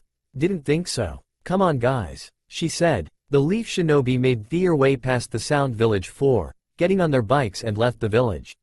Sometime later they made it back to the Leaf Village to the joys and acclamations of the village. As soon as they got off their bikes, Hinata ran over and hugged Naruto as the rest of the classmates congratulated them on a job well done. The ninjas were awarded with medals by Tsunade, having decided they earned the right to become the protectors of the Leaf Village, Power Rangers, Shinobi Strike. A few weeks later Tsunade sat in her office when she received a note from Shizune. "Lady Hokage, an urgent message from the Hidden Star Village," she said, rushing in and handed her the note. Tsunade said, looking at the letter. "Well, this don't look good. Shizune send the Rangers," she told her. "You got it," Shizune said. A while later Naruto was eating lunch at Ichiraku's ramen shop, slurping down his favorite dish. Sitting next to his was his friend and teammate Sakura Haruno as she had a bowl of her own. "This is really good, huh?" said Naruto. "Yeah, it sure is, thanks for bringing me out here," she said. "Ah, it's the least I can do," he told her. "I can't believe you're actually paying this time," she said. "Who said I was?" he asked. "What? Why you?" She jumped up and growled at the orange ninja. "I'm just kidding, Sakura," he said. "You better be," she warned. Naruto let out a nervous chuckle as Shizune approached them. "Thank goodness I found you," she said. The two looked up at the Hokage's assistant. "Huh? What is it, Shizune?" asked Naruto. "The Hokage needs to see you and the other Rangers right now." "Do you know where Lee and Sasuke are?" she asked. Naruto and Sakura looked at each other. "I have a good idea where Lee is," said Sakura. A few minutes from town, Lee was in the woods training, embedding his shin in the side of a tree with a series of kicks. One side of the trunk was bare and had a deep groove in it from his repetitive kicks. Shizune and the others appeared behind the green ninja a while later. "Hey Lee," Naruto said. The green shinobi stopped and looked over his shoulder with his legs still planted against the tree. "Naruto," he said, "Lady Hokage wishes to see you and the other Rangers." Shizune told him. "Come on man, let's go," he said. "Right, be right with you," he said, standing straight and tall. On the other side of the village the remaining ninja Sasuke sat on a tree branch in the park overlooking the southwest side of the city. The rest of the gang rushed to find Sasuke when they spotted him. "Hey Sasuke," yelled the leader. The blue ninja looked back and saw the group. "What's up?" he asked nonchalantly.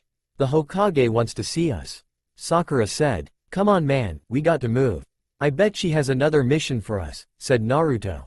"Is it of the utmost importance?" said Lee. "Fine, whatever," he said and jumped down and joined the group. 15 minutes later they arrived in Tsunade's office. "So what's this all about?" Sasuke said, rather bored. "Well, aren't you the excitable one? I could just give this mission to someone else," Tsunade said matter-of-factly while leaning on her desk. "Like hell you will. What's this all about?" barked Naruto. Tsunade gave him an annoyed glance. "Since you asked so nicely, there's been some trouble in the land of bears. The village hidden in the stars is concerned that someone is trying to steal their sacred fallen star and has asked for the Leaf's assistance," she said, holding the document before them. The team examined the paper. "There have been rumors that a new power source has made its presence known.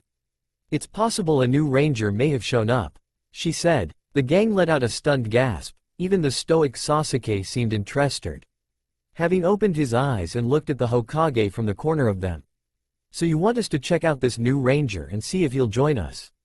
said Naruto. "That is part of the plan," We also need to figure out if he's good or evil and if he poses any threat to the other great nations.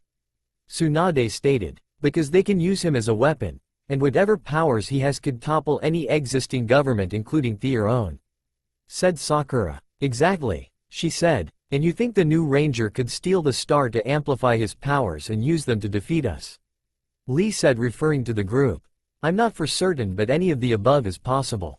That's why we have to act on this as soon as possible before things get out of hand. Tsunade said with her fingers twined together in front of her face. Then it's settled, we're off to the hidden star village. Naruto said. Get over there, find out what's going on and report back to me.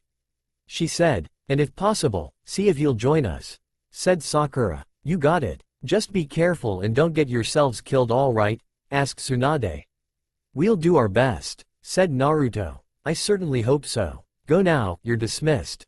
She told them. Right, said Naruto. Thank you, Lady Tsunade, said Sakura. We won't let you down, said Lee. Hopefully things will go according to plan this time. Though with Naruto in charge I seriously doubt it. Sasuke said sardonically. I guess we'll see. Tsunade said under her breath as the last ranger left. Alright guys, let's go. Naruto said, jumping on his ninja bike, and took off.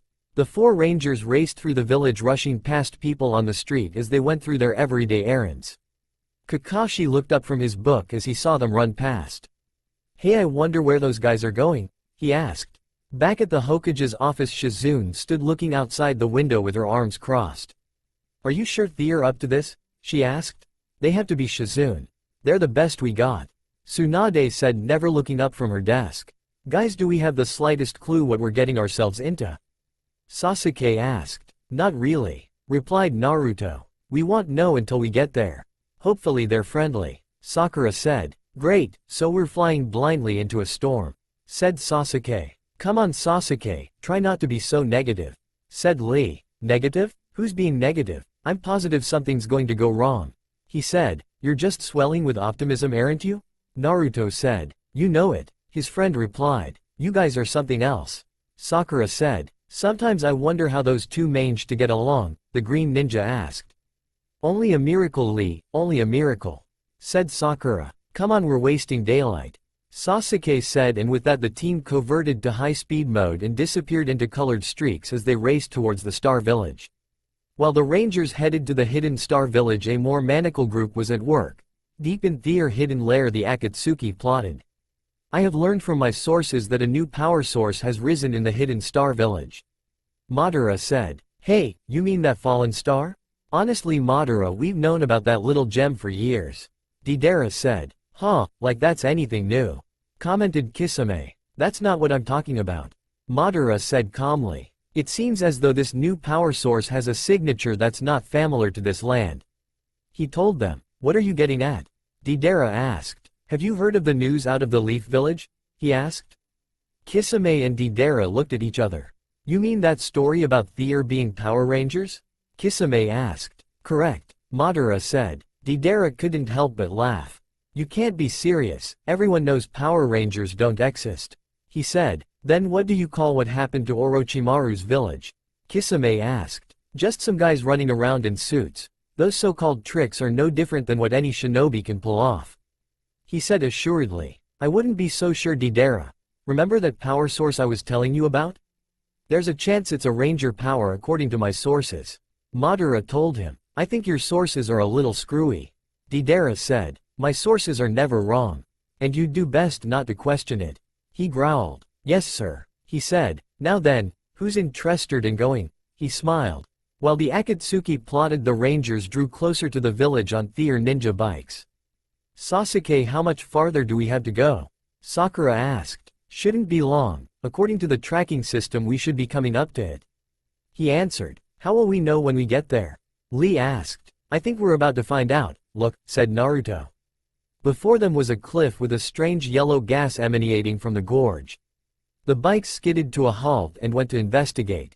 As they stood on the ledge and looked down, the valley seemed to go on forever. With the ever-present gas, it was hard to say where the bottom was, or even if there was one. Naruto strained to see what was at the bottom of the gorge and almost fell in. Lee and Sakura grabbed his arms before he could fall in and pulled him back from the ledge. The orange ninja breathed a sigh of relief. Thanks guys. You got to be more careful, said Lee. Yeah, hey Sasuke, think your Sharingan can see through all of that? He asked. I'll try, he said stepping forward. He closed his eyes to concentrate. Sharingan, he said. Sasuke's eyes changed from black to red as he surveyed the bottom, or at least tried to. Sasuke closed his eyes and reverted back to normal. Just as I thought, he said. Sasuke? Sakura asked. What did you see? Asked Naruto. Nothing, my abilities are not the same as Neji or Hinata's. The Sharingan is made to see a person's moves, not to see through walls. He said. His teammates sighed. Well, it was worth a shot. Naruto said. You think we can jump across it? Said Sakura. What do you mean on our bikes or on foot? He asked. I was thinking on our bikes. She said. I don't know if that's such a good idea. Sasuke replied. Well, we gotta try something. Naruto told him. I'm kind of with Sasuke on this one. I think we should try and find another way around. Maybe it is better if we try it on foot. Lee said. Naruto went back to his motorcycle and got on. Let's try the bikes, I bet I can make it over that way. He said. Wait Naruto. Lee yelled. I'm going for it. He yelled as he started up the bike. Maybe you should NT. Sakura said, changing her mind. You know he's going to, if he wants to get himself killed, let him. Shrugged Sasuke. You're unbelievable, replied Sakura. Please Naruto, do not do this. Lee pleaded, but it was too late as the orange ninja had already ridden up the trail to the top of a hill and gauged his distance. Even thought he could barely see the other side, he was certain he could make it. And went for it, taking his hand off the brake. The rear tire spun as he raced down the hill. On the other side of the valley someone was watching him in a mask. The others got out of the way as he raced past them and flew through the air. The masked assailant made his move and leapt across the ledge. At first it seemed as thought Naruto would make it until he started to drop. The masked ninja came out of the gas and kicked the side of his bike with both legs. Naruto could feel a burst of energy as he was propelled back over the ledge by the ninja. Naruto was thrown from his bike as it crashed to the ground and skidded across in front of the rest of the Leaf Shinobi. The others were stunned by what they saw as the young ninja dropped down in the midst of them. It was only then they saw he was wearing a gas mask. Hey, what was that all about? Yelled Naruto. I was saving your life. The ninja barked back. What? He said. That gas is poisonous, haven't you figured that out? He said, annoyed. Who are you? Asked Lee. The ninja removed his mask, revealing a young boy with dark hair tied back in a small braid. My name is Sumaru. What are you guys doing here? He asked. We're from the Leaf Village, Sasuke said before he was cut off. I know who you are. I ask what you're doing here. He said, annoyed. We've been sent here to protect the star. Sakura tried to explain. The hidden star village doesn't need your help. We're doing just fine on our own. He told them. But the leader of your village sent out an urgent message to the Hokage. Sakura stated. Well, it was a waste of time. Outsiders are not welcome here. He told them. A series of bombs and kunines shot out of the bushes at the rangers. The shinobi caught sight of them at the last moment. Watch out, yelled Sakura. The bombs went off all around them and were blown over the cliff. Sakura and the others yelled as they went over. Naruto made a quick hand gesture as they fell. Shadow clone jutsu, he yelled. In an instant a chain of Narutos appeared and grabbed onto Sakura's hand as Sasuke and Lee grabbed onto her. Sumaru grabbed the cliffside. Hang on guys, Naruto yelled. Do we have much choice? Sasuke asked. Don't breathe in the gas. Sumaru told them. Sakura and the others held their breath while the real Naruto began to climb. The clone behind him wrapped his arm around the original's neck as he started to climb. Let me give you a hand. Ninja art, Kujaku. Sumaru said, extending his thumb, index and pinky fingers and pressed them together. A large surge of purple energy emanated from the Star Village ninja and lifted the team out of the gaseous abyss. At the same time the Akatsuki already made their move and were rushing across the rope bridge that crossed the Great Divide. Sumaru brought the hidden leaf ninjas to the surface as they gasped for air and the clones disappear. Naruto and Sakura looked back and saw someone crossing the bridge. Hey, he yelled. Sumaru looked up and saw the Akatsuki making their way to the hidden Star Village. Stop, he yelled and leapt after them. Kisame looked over his shoulder and saw Sumaru flying towards them. The fish ninja smirked and cut the line with his sword. Sumaru stopped just short of the ridge as they made it to the other side. Blast! Sumaru made his hand sign once more. Kujaku! He yelled and propelled himself over the abyss. Hey, wait a minute, Naruto yelled. Was that the Akatsuki? Sakura said. He don't stand a chance against those guys, we have to get over there. Sasuke said. Leave that to me. Naruto yelled as he went into his Signotra technique. Shadow Clone Jutsu. He yelled and summoned 20 clones that made an arching human bridge. Let's move, he told the team as they made it across the bridge of Naruto's.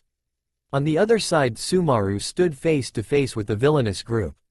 The Akatsuki members chuckled as they had him surrounded. Like a moth to the flame. Madara said. Who are you guys? He demanded. We're the Akatsuki, said Deidara, and you have something we seek.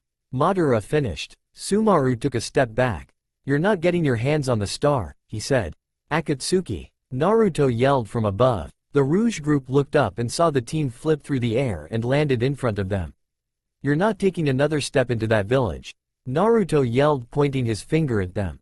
The Akatsuki didn't take his threat seriously and only chuckled. So you must be the famous Naruto. Madara said. Yeah? And just who the hell are you supposed to be? He growled. You may call me Madara, leader of the Akatsuki. The villain smiled. So you're the guy behind all of this? He said. Correct. He nodded in a deep, overconfident voice. Sasuke looked on stunned. How the hell is he still alive? It's bad enough my brother is part of this group, but him? This can't be good, Sasuke thought. Deidara stepped forward wielding a kunin. What do you say we take care of these guys and get what we came for? He said. Naruto growled at the blonde assassin. Get ready, guys. Lee yelled. The Rangers got into defensive stance. Let's see what you're made of. Deidara told them. You guys ready? Naruto said. Ready, they said, taking out their morphers. The Akatsuki fanned out and threw out their arms from under their cloaks ready to fight. Ninja art, shinobi change jutsu, they yelled.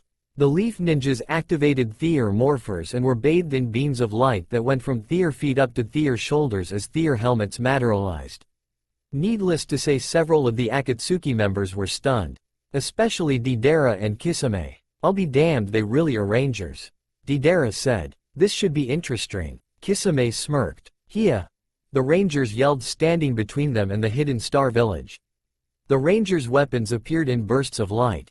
In the place of Lee's boxing gloves, the Green Ranger brought up his Setsukan. Deidara smirked once more. Well, this should take more than 2 minutes. He said. Bring it on. Lee said. With pleasure. Here, catch. He said, shooting bird-like projectiles from his sleeves. Lee jumped back as the birds flew towards him and exploded all around the Green Ranger, throwing him to the ground. Kisame went to take on Naruto, as the Orange Ranger blocked his sword with his staff. But something weird was happening. He could feel some of his power leaving him. Kisame smirked as he drained the Orange Ranger's energy. What's going on? He's taking my chakra, he groaned.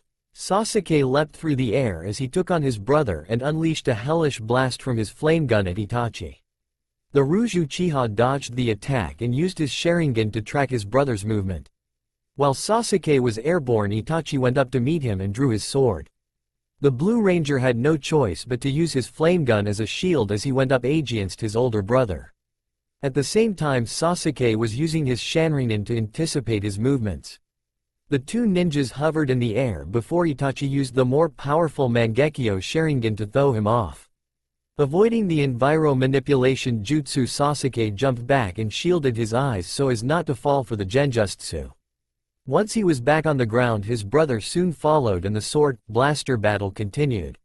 Meanwhile, Naruto was still locked in battle with Kisame as the smaller, weaker opponent finally managed to slip free of the burden of the Rouge Water Ninja's tremendous sword. Putting some distance between them, Naruto was able to refocus some of his chakra to continue the battle with Kisame.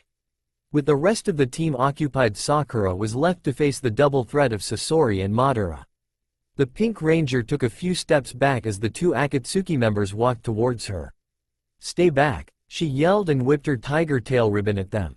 The ribbon sliced through the air, but Madara and Sasori were just beyond its reach as the energy ribbon lashed out at them. Madara summoned an energy ball from his hand and launched it at Sakura. And got down as the beam hit a tree above her and detonated. She jumped forward as the tree branch came crashing down behind her. All right, that's it, she said in determination and threw her weapon at them again. The ribbon wrapped around Sasori's arm. Got you, she smirked. Sasori merely chuckled at the attempt, confusing the Pink Ranger. Placing his other hand on the ribbon, the pink stream of paper turned black as it raced towards her. Drop the weapon, Sasuke yelled as he was pinned to the ground by Itachi.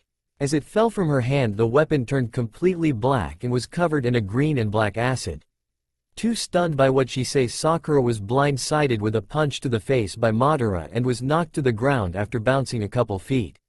Sakura, Naruto yelled. Sasuke growled as Lee looked on in shock. Each of them were locked in battle with their opponents. Naruto leapt over to her side. Before he could reach her, Sumaru threw out his arm in front of them. Let me, he said, making his ninja hand sign. Kujaku beast, he yelled as a field of purple energy surrounded him. Kisame smirked. This will be easy, he said as he prepared to swing his chakra-eating sword. Naruto rolled across the ground and grabbed his fox staff as an orange electric energy ball appeared in the fox's mouth. Not this time, he yelled as he fired the blast at Kisame. The blast hit the base of his sword and hand, stunning the shark creature as the Kujaku beast grew and attacked the Akatsuki. None of the members were prepared for it and were instantly blown back over the cliff. Most of them managed to grab a hold of the edge as they dangled over the side. Sasuke saw his chance and kicked his brother off of himself. The beast attacked a second time, joined with a blast from Naruto's staff that knocked him back towards the edge. Sasuke came at him with a flying roundhouse kick that knocked him over the edge to where the rest of his team was waiting. Deidara managed to grab a hold of him as he fell and the ground dangled from the edge. We got to get out of here, Sasuke told them. We need to make sure they're gone. Lee said. No time, he yelled as Naruto scooped up the unconscious Sakura in his arms. We got to warn the village, Sasuke said as he started off in that direction. The rest of the team departed one by one until Sumaru was the only one left. Reluctantly, the Star Shinobi followed the Leaf Ninja's advice and led them towards the village. Once they were gone, the Akatsuki members grunted and groaned as they climbed back over the edge. Running through the dense forest, the Rangers demorphed upon reaching the village. Once they were there, they reported into the village leader was Sakura was taken to a medical examiner. While Sasuke talked with the deputy Hoshikage, Naruto stayed behind in the medical center with Sakura. The young Konichi opened her eyes to see him. Sakura, you're awake, he said. The Pink Ranger groaned as she sat up in bed. What happened? She asked, rubbing her head. You were knocked out by that Madara guy. Are you all right? He asked. Yeah, I think so, she said, rubbing her noggin. She just had a bump on her head. It's nothing serious, a young girl with red hair told them. The two smiled at each other, grateful of the news. Please, Deputy Hoshikage, it is of the utmost importance you hear us out. Lee said. The Akatsuki are here in the Star Village and think they might be after your artifact. Sasuke told them. Is this true, Sumaru? The Hoshikage asked. Unfortunately, it is, my lord, he said. Then we must step up measures to protect the star. It is our country's only hope of becoming a great nation. The Hoshikage told them. Yes, my lord. Sumaru bowed. See that it is done, he said. Yes, Sumaru told him. So what's your name? Asked Naruto. My name is Hokito. I'm one of the student ninjas here in the Star Village. She told them. Hokito was a young girl close to their age with long red hair that came down to the middle of her back. Part of it was tied back by a small ponytail on the knot of her head and had green eyes. In the corner of the room laid a sickly young boy that looked to be a year or two younger than them. What's up with him? He pointed. We're not sure, he's been like that for a while now. He's too sick to continue star training, Hokito told them. This star, what's so special about it? Sakura asked. None of your business, Sumaru told them. They looked up and saw the Star Ninja standing at the door. Don't tell them anything, Hokito, he said sternly. Oh, lighten up, she told him. Sorry about him, Hokito said to Naruto and Sakura. Oh, don't sweat it, he smiled. He actually kind of helped us out earlier, said Sakura. Whatever, Sumaru said, leaning against the door post, arms crossed, and began to leave. As soon as you're better get out, you're still not welcome here, he said, leaving stunned reactions on the duo's faces. What an ungrateful son of a bitch, Naruto muttered. You'll have to forgive him. Sumaru's not too fond of foreigners, sometimes his zeal gets the best of him, Hokito said. That's kind of an understatement. The orange ninja muttered, earning a rib jab from Sakura. He's a great guy once you get to know him. He's just really concerned about protecting the star. She said. We understand his concern, Sakura said, but that doesn't mean he can treat us like dirt. Yelled Naruto. Naruto, she said under stilled voice. Hokuto sweated a little and laughed. I know he can be a handful, but as usual I'm sure he has a good reason to be a little aggressive. She apologized, especially now that the Akatsuki are in the village. Thought Sakura. Even now they made their way to the hidden star village intent to carry out their mission no matter who gets in the way. So what do we know of the Akatsuki? Hoshikage asked. The Akatsuki are a terrorist organization comprised of ninjas that have defected from their homelands. Sasuke told him. So in short these guys are the worst of the worst. Said Akahoshi. I'm afraid so. He told the Hoshikage. Have you gone up against these men before? Akahoshi asked. This would be my second confrontation with them, but I've never faced the entire corp before. Sasuke told him. I see. At current what do you think our chances are of beating them? He asked. Not very good, even with our ranger powers we had a hard time defeating them as it was. Sasuke told him. The Hoshikage leaned forward in his chair. You mean, you four are the Leaf Shinobi Power Rangers I've heard of? Akahoshi asked. Yes we are, Sasuke replied. Well lucky for you, we have one of our own.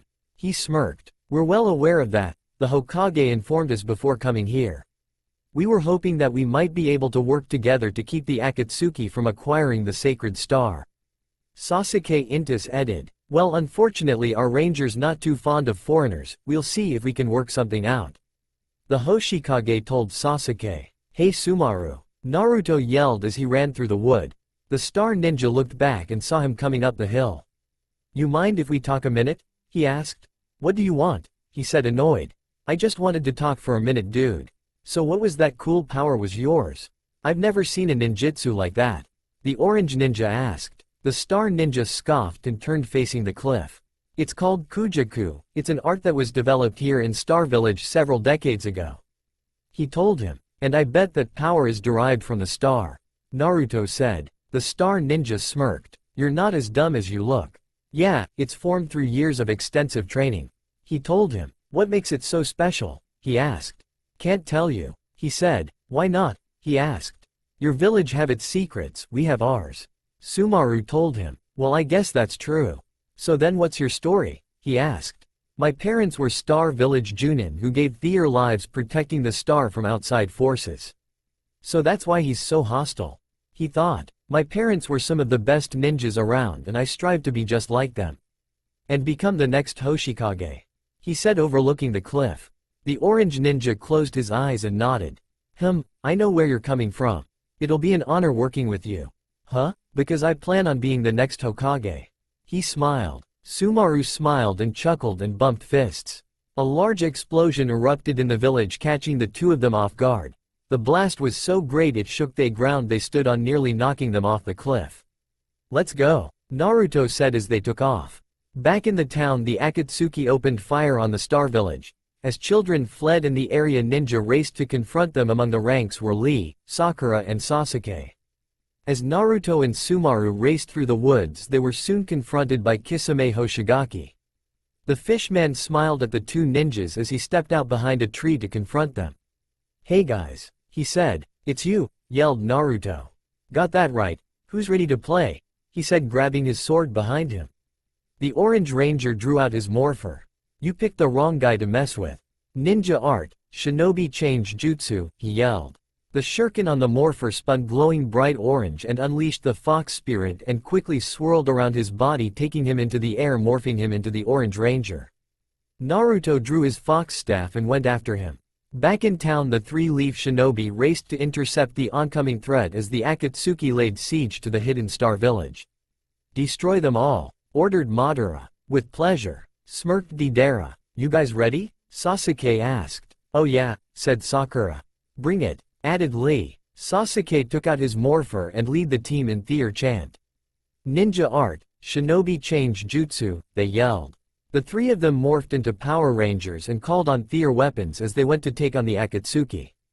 Back in the woods, Naruto and Sumaru were locked in battle with Kisame as he blocked the fox staff with his sword and began absorbing chakra. Sumaru threw himself in the air using his Kujaku technique. Kisame saw him coming and blocked the young ninja's attack with his free hand, grabbing the shinobi by the shirt. He threw him into some trees. The star ninja flipped and shot off a tree back at Kisame. Aegeon the Shark Man anticipated this and threw Naruto straight at him. The orange shinobi crashed into him, plowing them to the ground. The Akatsuki member chuckled as he turned to face them. "Is that the best you got?" he asked. "Not even close." The orange ranger yelled, getting to his feet. "Shadow clone jutsu!" he yelled, and a slew of ranger clones appeared behind him. Kisame looked at the 30-some-odd clones that filled the south edge of the forest and chuckled as they came towards him. "Not bad, kid, let me show you a little trick of my own," he said, slashing at several of the clones. "Water style, drowning pool jutsu," he said, making a hand sign. Huge pools of water appear out of the ground in a swirling torrent and wash away our heroes. The guys scream as Thier hurtled down the hill through the woods, missing trees by inches until Naruto finally grabbed a hold of one and then grabbed Sumaru as he came by. The clones vanish one by one as Thier swept down the massive smirked as he powered the torrent of power, hoping to drown our heroes. Naruto pulled Sumaru up to the tree and ordered him to climb. The orange ninja started to follow him but was swept back by a surge of water and slammed backwards into a nearby tree as the flood started to exert its pressure on him, threatening to crush him. "Naruto!" Sumaru yelled. Kisame looked up and smiled, seeing him in the tree.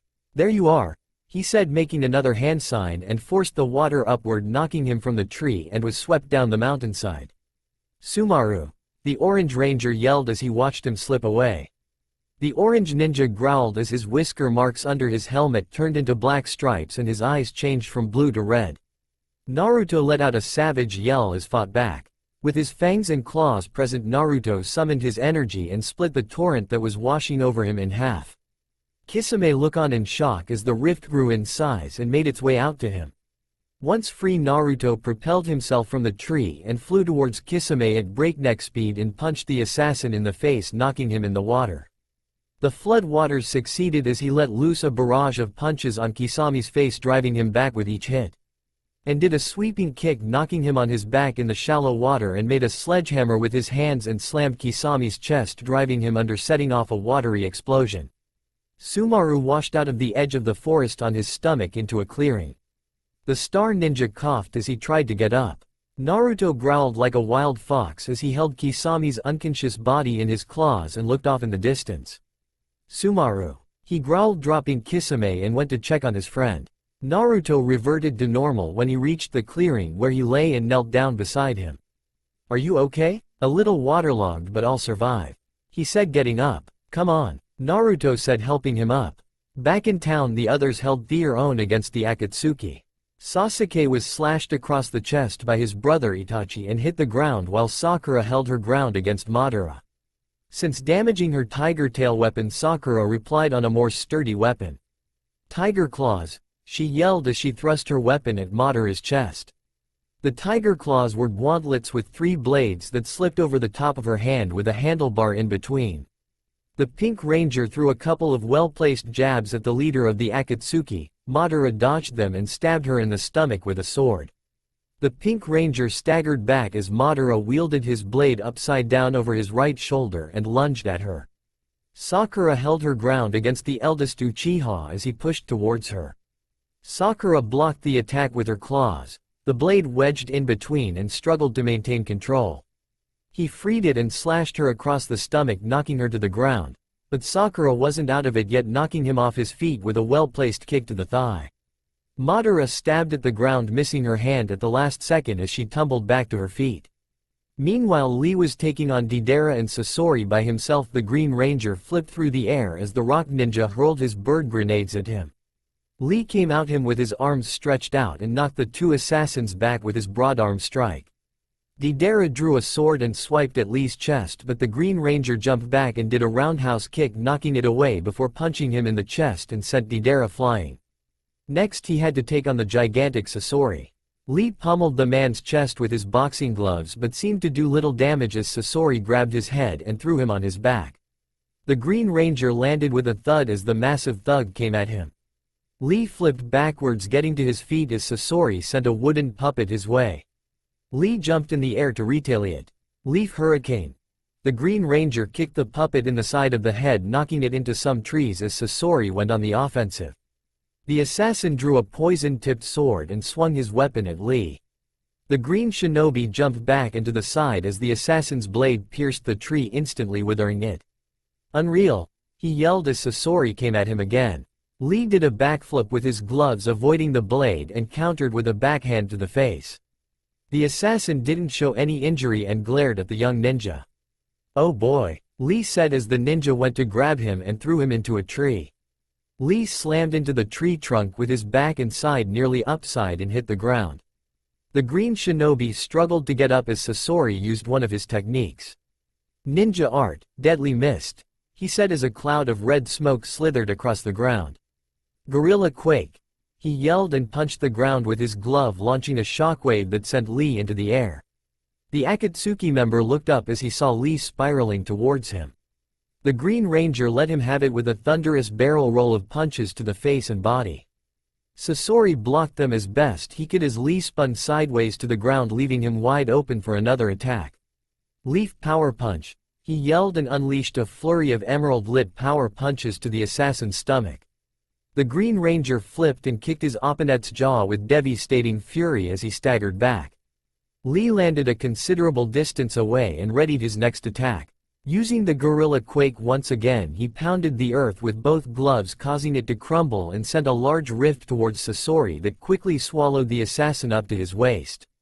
Lee launched himself into the air one last time to finish the job and delivered a savage Leaf Hurricane kick to the face that knocked the assassin out. The earth behind him gave way as he fell back unconscious while Lee landed safely. The young Chunin smiled under his helmet and gave a victorious thumbs up with accompanied cheesy smile underneath.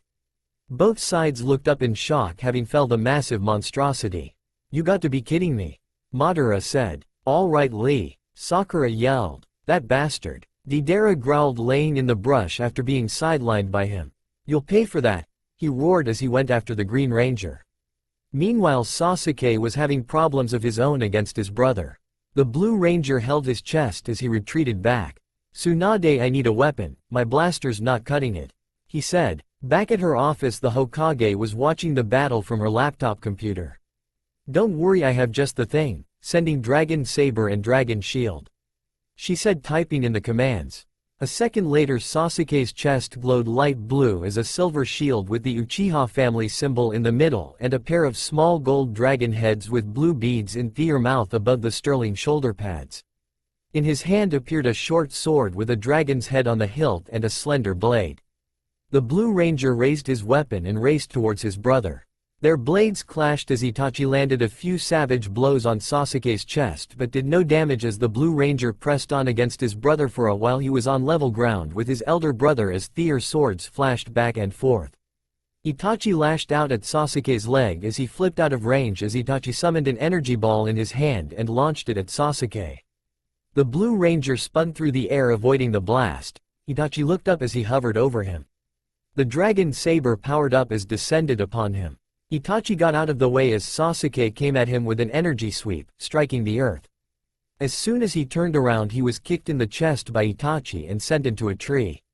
The older Uchiha summoned an energy ball in the palm of his hand and fired it at Sasuke. The Blue Ranger hit the dirt as the tree went up. Naruto was finally back in the battle, racing into the village with his fox staff in hand and went to battle Itachi. The Orange Ranger dropped in on the Akatsuki member as Itachi blocked the attack with his sword. "Naruto," Sasuke yelled. "This is getting us nowhere, we got to retreat," Deidara said as he battled Lee. The Rock Ninja fired a series of clay bird grenades at Lee. The Green Ninja crouched down as the explosions went off all around him and ambushed with a kick to the face by Deidara. Madara slashed at Sakura's stomach, knocking her to the ground. "Mangekyo Sharingan," Itachi said as his eyes changed into the second stage Sharingan. "Look out," Sasuke yelled as the Genjutsu took effect. In the next instant, Naruto and Sasuke were frozen as Itachi lashed out at them with a series of high-speed attacks. Sparks flew from their bodies as he went past. The orange and blue shinobis groaned as they were powerless to stop him. Itachi powered up his blade and sent an energy slash their way. The blue energy blade went through them diagonally as a massive explosion issued from their chests. The force of the attack was so great it knocked them out of ranger mode as they fell to the ground. Lee and Sakura were just as easily dispatched by their opponents as the green and pink rangers fell to the ground but remained morphed. "Leave them," Itachi said as his eyes reverted to normal and the Akatsuki fled. "Stop," Naruto yelled, reaching out for them before falling on his face. "Naruto," Sakura said, kneeling down next to her leader. "Are you okay?" she asked. "Yeah, I'm fine, no big deal," he told her. Lee knelt down next to Sasuke to see he's all right as Sumaru came into the clearing. "Power down," Lee said as he and Sakura returned to normal. "What happened?" he asked. "They kicked our asses," Naruto said. "Come on, we got to catch them," he said, getting up. "Wait up," Naruto said as he tried to get up. As Sumaru raced forward, Naruto and the others rushed to keep up with him, until the orange Arenager took out of his morpher. "Ninja bikes, online," he yelled. As the fox head zoomed through the woods and materialized the rest of his bike, jumping on the vehicle, he raced to catch up with Sumaru. The other bikes materialized in front of them. Popping a wheelie, Naruto rushed by Sumaru, throwing him on the back of his bike in an attempt to head off the Akatsuki. "Where's the star being held at?" Naruto asked. "Straight ahead, you can't miss it," he said. As they raced through the forest with engines revving, several members of the Akatsuki saw them coming. Deidara elected to finish them off. The stone ninja stopped dead in his tracks as they came towards him. "You guys just don't know when to give up, do you?" he said, launching several bird bombs at the team. The grenades landed in the midst of the bikes and sent them flying through the air. Naruto's bike flung forward with its tail in the air and nearly hit a low-lying tree branch, as Sumaru flipped over the branch. The tail of the bike took out a large branch, snapping it in two as the Orange Ranger plummeted and landed hard on his front tire and shifting, making Naruto faceplant. The blue and pink Ranger bikes were thrown in the air as well but landed more gracefully than Naruto and kept going while Lee took a spill and his bike skidded out from under him. Sasuke and Sakura raced towards him while at the same time Sumaru used his Kujaku energy to attack the assassin from above. Deidara smirked as he summoned a large clay bird out of the dirt and threw it at the team. The Rangers gasped as it flew at them and destroyed their bikes. The pink and blue Rangers kicked out their bikes only seconds earlier as they went off in miniature explosions, throwing the two of them to the earth. While Sumaru was thrown into a tree trunk upside down. With the Ranger team dispatched, Deidara went to rejoin the others. As they started to get up, Sasuke growled and hit the earth with his fist. "What now?" asked Naruto. "You guys go on, we'll continue from the tree branches," Sasuke told them. "Right." Lee nodded as he and Naruto got on bikes and went after them. "Let's move," Sasuke said. "All right," nodded Sakura as they leapt into the trees above. Sumaru disappeared as he went ahead of the team. A few miles ahead, the Akatsuki were at the Temple of the Fallen Star.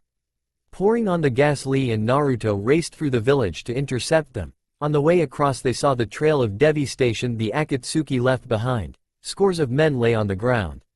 It wasn't clear how many of them were living or deceased. The Rangers had no time for such sympathies as much as it pained them and rushed towards the temple. Inside, the children of the village were in a star training session when the Akatsuki opened the door. Jumping to their feet, the young Chunins were ready to guard the precious star with their very lives. The Akatsuki weren't above killing children, instead they had an alternative in mind. "Tell us, where do you keep the savage crystals?" Madara asked. The ninjas strengthened their guard and stood closely together.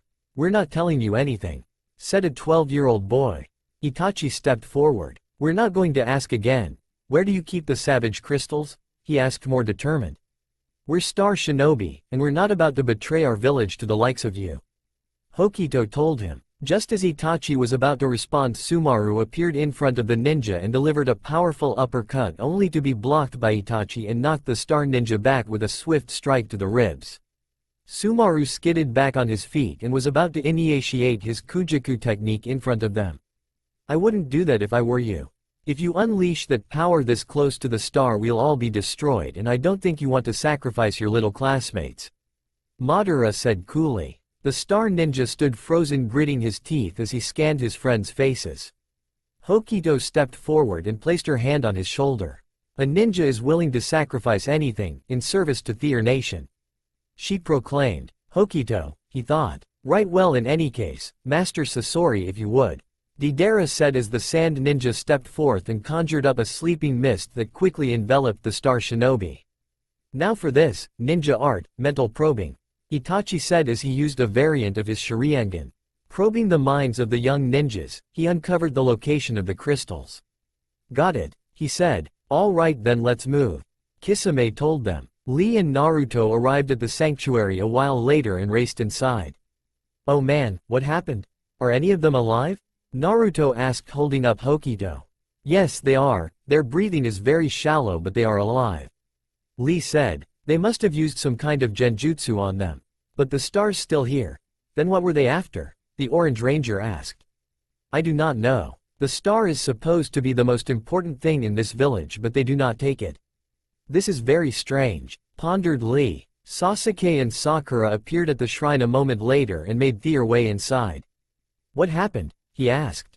The Akatsuki knocked them out. The Orange Ranger said. But the star's still here. Noted Sakura. We know, I just can't figure out what they were after. He replied. The Savage Stones. Groaned Sumaru. The team gasped. They're going after the crystals. Oh, he struggled to remain conscious. Savage Stones? Asked Naru. What crystals are you talking about? Sakura asked. There's a valley not far from here that houses 5 precious stones of tremendous power, even greater than the star. If they get to the power source first, then it's all over. Sumaru fainted. Hey, hold on, said Naruto. Where do we find the valley? Asked Sakura. Forget it, he's too far gone. We'll have to find it on our own. Sasuke said, standing up. Guess you're right, she said, standing with him. But how are we supposed to find this place? Asked Lee. Follow the trail of destruction they leave, should be easy enough. He noted. It's worth a shot. Come on, Naruto yelled. A few minutes later the Akatsuki stood at a cave at the edge of the valley next to a waterfall and made their way inside. While the Leaf Village ninjas raced through the forest leading through the Forbidden Valley. On the other side the Akatsuki encountered a trap where walls of stalagmites closed in on the group. But this would provide little security as Sasori spread out his arms and turned the massive spikes into sand while Deidara absorbed it into his hands, giving them an easy passage. With each trap they come across, each member would disable said trap with ease until nothing stood in their way to total power. The Rangers finally made it to the entrance and rushed in. At least now there were no booby traps for Naruto to set off. The Akatsuki finally arrived in the innermost sanctum of the temple. Before them were the statues of 5 animals. The lion, ram, sawfish, scorpion and eagle. In the midst of them was a small circular base with the crystals in a star formation, one that eerily resembled a pentagram. Stop, Naruto yelled. The team whipped around as the leaf shinobi flipped through the air. Ninja art, shinobi change jutsu. They yelled, morphing into the Power Rangers. Don't even think about it. Naruto growled. Oh, we intend to do a lot more than that. Deidara said as the rock shinobi punched the ground, rippling the earth beneath the Rangers' feet. As the temple shook, the crystals activated and glowed in brilliance, shooting rays of light into the air. The two teams looked up as they reached the ceiling, activating a pentagram that glowed in the spectrum of colors of the crystals. As the light spread, wall engravings of the 5 great warriors appeared on the wall and shone in colors similar to the jewels. Back at the rock base the savage crystals started to shake and rattle in their place. What's happening? Sakura yelled. The crystals are coming to life. Deidara answered. Soon they launched from their resting place with silver bands at their base and attached themselves to the wrists of the Akatsuki members and morphed, blowing the Rangers clear back against the rock wall. The shinobi Rangers groaned, laying sprawled out on the ground. In the smoke their enemies could be heard laughing as they came to the forefront and were dressed in ranger uniforms similar to theirs but at the same time were completely different. Ah, Lee gasped. No, yelled Sakura. Sasuke growled in displeasure. You got to be kidding me. Naruto said. The new Rangers wore colored uniforms with black mesh sleeves and gold belts. Madara Uchiha. Akatsuki red, yelled the leader. Madara's uniform was dark red with a hollowed out, line-drawn image of a lion on its rear legs and its claws outstretched across the chest from the lower left to the upper right, and had a black tear graphic along the lower right side of his torso with a 3D image of a lion's eyes looking through the tear. His sleeves were black with a red blade like a symbol minus bridge in the middle and had red gauntlets and white gloves. His left arm had a pair of Akatsuki clouds on top of the other for his other arm symbol. The boots were red with black bands. His helmet featured a saber-toothed lion with a yellow spiked mane and had a rectangular visor with the fangs going down the sides. Kisame Hoshigaki, Akatsuki blue. Kisami's uniform was light blue with a similar design to Madara's and featured 2 red tears along the right side of his uniform and had an image of the sawfish on his chest. His helmet had a fin on top along with the shark's face but didn't really include the sawblade. Itachi Uchiha, Akatsuki black. Itachi's uniform was predominantly dark, offering little highlight with the exception of a red imprint of the ram spirit and 3 red stripes on his uniform, and also had gold trim on the rims of his sleeves towards the shoulders and featured the silver horns embedded in the sides of the helmet with a white ram's face. Deidara, Akatsuki green. Deidara's costume was emerald green and had the spirit of the eagle with 4 red stripes. Deidara's helmet had red eyes and a large gray beak protruding from the top of his visor. Sasori, Akatsuki yellow. The final ranger had the spirit of the scorpion in the center of his uniform with 3 red stripes on the right and 2 on the left. Sasori's helmet was the most bizarre, featuring claws along the jaw of the helmet and a scorpion tail projecting from the back. "Meet your worst nightmares," said Madara. "Call us Power Rangers Death Squad," said Deidara. The Shinobi Rangers looked on in shock at the counterparts. The Akatsuki had just gained ranger powers and were looking to test them in the worst way. "Now isn't this just poetic?" asked Deidara. "We now have powers equal to yours," said Sasori. "If not greater," remarked the Green Ranger. "What do you say we test them out?" Kisame smirked. The Shinobi Rangers got into fighting stance and prepared themselves for the worst. "Let's show them what we got," Madara said as the Akatsukis summoned their weapons. In a flash of colored light, the Akatsuki Rangers' weapons appeared in hand. The Shinobi Rangers couldn't believe what they saw. In Madara's hand was a blaster similar to Sasuke's in the shape of a lion's head. "Lion Blazer," Madara said. "No way," said Sasuke. Kisami's weapon was an upgraded version of his sharkskin blade. The improved version resembled a giant sword that looked 5 to 6 feet long and bent at an upward angle. The handle was blue, and had 3 thin blue stripes that went across the blade. "Shark saber," he said. "Ram hammer," said Itachi. His weapon resembled just that, a black ram's head with white horns and face on a silver handle, with a black grip at the base. "Wing slayer," said Deidara. The Green Ranger's weapon was a wrist-mounted weapon in the shape of an eagle with blade-like wings stretching forward a good 2 feet, making it the perfect weapon for the bomber. "Scorpion snare," Sasori said. His weapon was a scorpion tail-like whip with retractable blades in the tail and tip, each one presumably filled with poison. "Oh man," Sakura said. "Get ready guys," Sasuke told them as they remained in defensive stance. Without warning, the Akatsukis attacked the Shinobi Rangers. Madara was the first to open fire on them with his Lion Blazer. The Rangers got down as the flames shot past them all but Naruto, who was swept back by the blaze while the others attacked them at close range. Itachi swung his hammer, smashing the ground in front of them, while Sasori leapt over them and shot his scorpion snare at them. Sasuke and Sakura jumped back as it made contact with the earth. Kisame swung his saber and released a current of energy that struck them across the chest and knocked them back, while Deidara went after Lee. The Akatsuki leader continued his battle with Naruto as the Orange Ranger drew his fox staff and made contact with his weapon. The Red Ranger didn't seem too impressed by the Orange Shinobi. "What are you planning to do?" he demanded. "What we always do, kick your ass and terrorize the world," Madara stated. The Orange Ninja growled and lunged his weapon at him. The Red Ranger dodged it and kicked him in the chest before blasting him again with his flame gun. The resulting explosion behind him threw Naruto in the air. The Red Akatsuki Ranger jumped up and kicked him in the chest before cooking him again with his gun and sent the Orange Ranger crashing to the ground. Though the suit protected him, it did little in this case short of being cooked alive. The other Rangers were figuring this out the hard way as the Death Squad Rangers put M through their paces. It seemed there was little they could do to protect themselves or turn the tide against these newly powered rangers. Deidara continued to wail on Lee with his winged slayer slashing him back and forth across the chest before kicking him to the ground, before he even reached the ground. The green Akatsuki ranger was in the air looking to finish the green shinobi ranger. Lee turned on his side before he could strike the fatal blow to his neck. Rock Lee kicked his legs out from under him and got to his feet while Deidara got to his. The green shinobi called on gorilla fists for added protection as he and Dei went one-on-one. Kisame swung his blade at the blue and pink rangers, again releasing another energy blade at the duo that nailed them in the chest. While they were stunned, Itachi jumped and slammed his hammer inches away from them.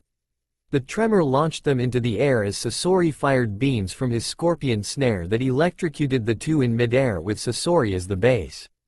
The two rangers screamed in pain as they hit the ground hard. Lee was too preoccupied with Deidara to help his friends while Naruto was still battling Madara and losing horribly.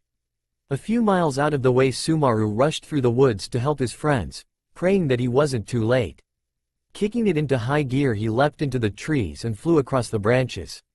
Back at the cave, Sasuke and Sakura were down and were badly injured. Ever the fighter, Sasuke struggled to get up, eventually getting to his feet. "Come on, Sakura," he said. The pink Kunoichi struggled to her feet, grasping her chest. "How are we going to beat these guys?" she asked. "Keep trying, we'll find a way," he said. "Too bad you guys won't be here long enough to find it." Deidara told them, "That is not true. We will defeat you, that is our ninja way," Lee said, still battling him. "The only way you're going is to your graves." Kisame smirked. Sumaru flew through the air above them. "Mind if I crash? Ninja art, Kujaku," he yelled, unleashing his spirit energy on the group. Explosions went off all around as the Akatsuki members were knocked to the ground by the attack. Coming out of his flipped, Sumaru landed in the midst of the battle. "What do you say we even it up a bit?" he asked. The star ninja took a red wrist morpher with a star insignia at the head from his pocket and strapped it onto his wrist. The shinobi rangers looked up at him in awe. "He's the one?" Sasuke asked. Sumaru took a defensive stance and powered up his morpher, pressing a button. "Ninja art," he said, pulling the morpher to his side. Shifting stance, he stood on one leg with his left fist facing straight forward. "Shinobi change jutsu," he yelled.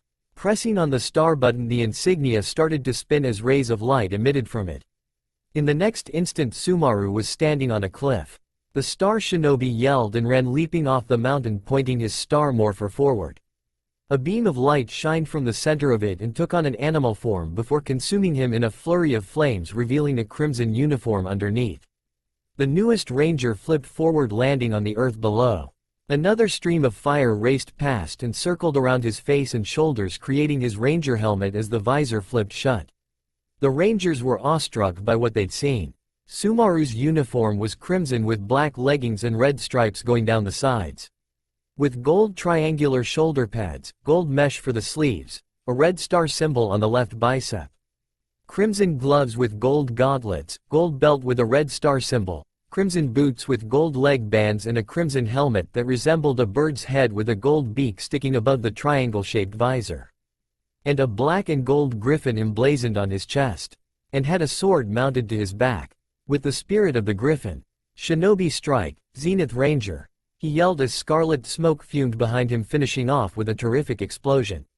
"Wow," Naruto said. "Unbelievable," Sakura added. "Nice suit," Sasuke said. "So you're the defender of the village," Kisame said. Zenith Ranger took a defensive stance against the Akatsuki.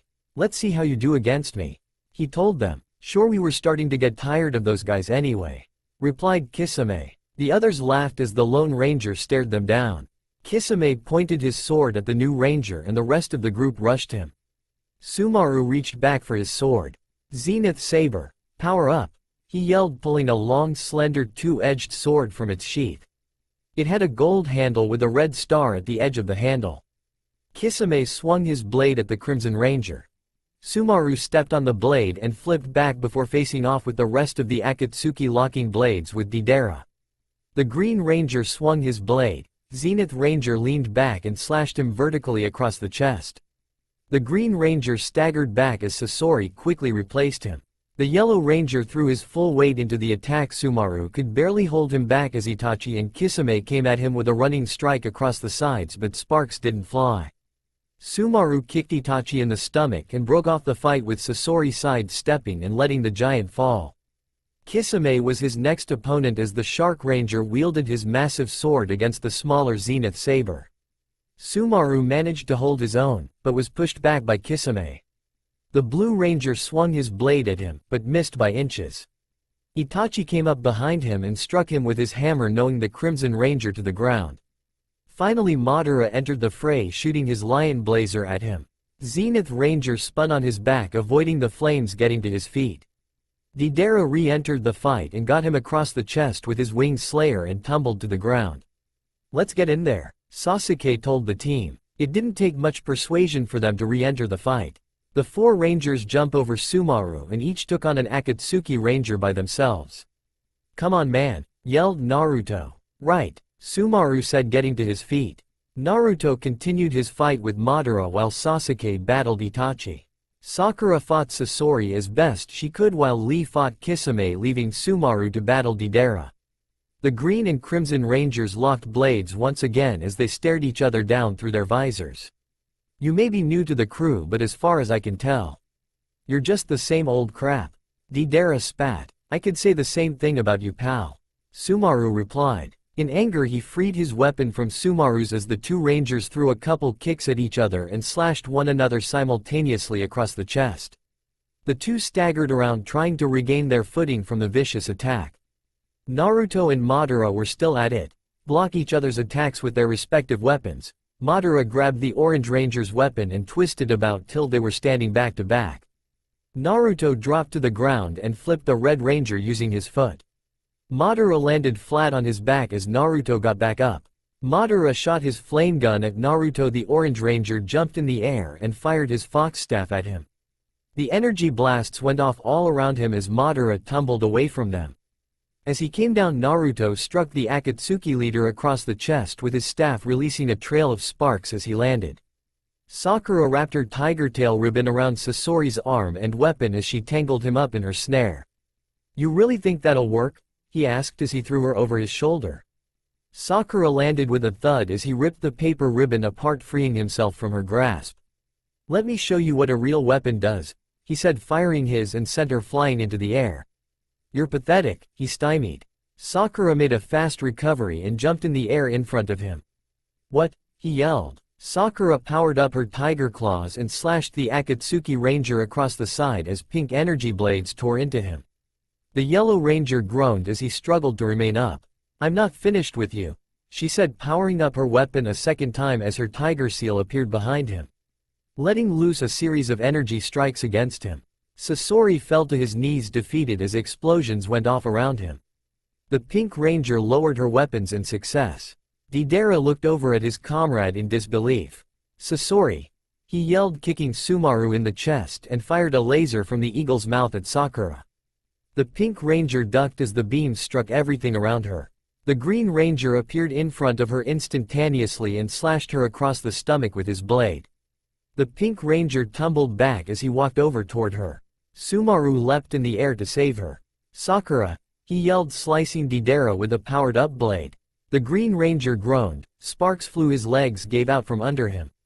Sakura got back up and swiped her tiger claw down his chest. He cried out in pain as he fell backwards, completely taken out by the assault. "Thank you," she said. "Anytime," he said. You're going to pay for that," Deidara yelled with smoke billowing from his chest. "Hey, send us the bill," he joked. The other 3 Akatsuki Rangers looked up from their prospective battles. "Hey, wait a minute, aren't we supposed to be winning?" Kisame said. "Looks like the tables have turned, dude. So how are we going to end it?" replied Sasuke. Madara, Itachi and Kisame stared down Naruto, Lee and Sasuke. Sakura and Sumaru joined them soon after. "It's your call," the Blue Ranger said. Madara growled at his grandnephew. "We'll be back. This isn't the end of it," he threatened the team. The 3 Akatsuki Rangers teleported out, taking their injured brethren along with them. "Power down," Sumaru said. Beads of crimson light burst from his body, freeing him from his ranger form. "Power down," the others said, and a similar process followed. We need to stop those guys.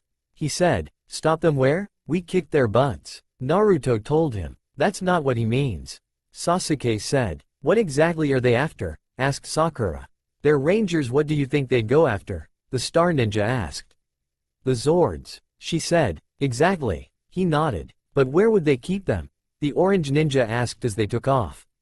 Aside from burying them underground, the safest place to keep them was in the miasma pit that surrounds the village. He said. So it's not just to keep intruders out. Sakura said. It's to keep others from getting too close to the Zords. Finished Sasuke. With that much poison filling the basin, he figured it was safest since no one would be crazy enough to go in there and find them, until you guys came along. Sumaru said, leading them through the woods. How much time do we have to get there? Asked Lee. That's what I'm worried about, they may already be there. He told him. Do you think our ranger suits will protect us from the gas?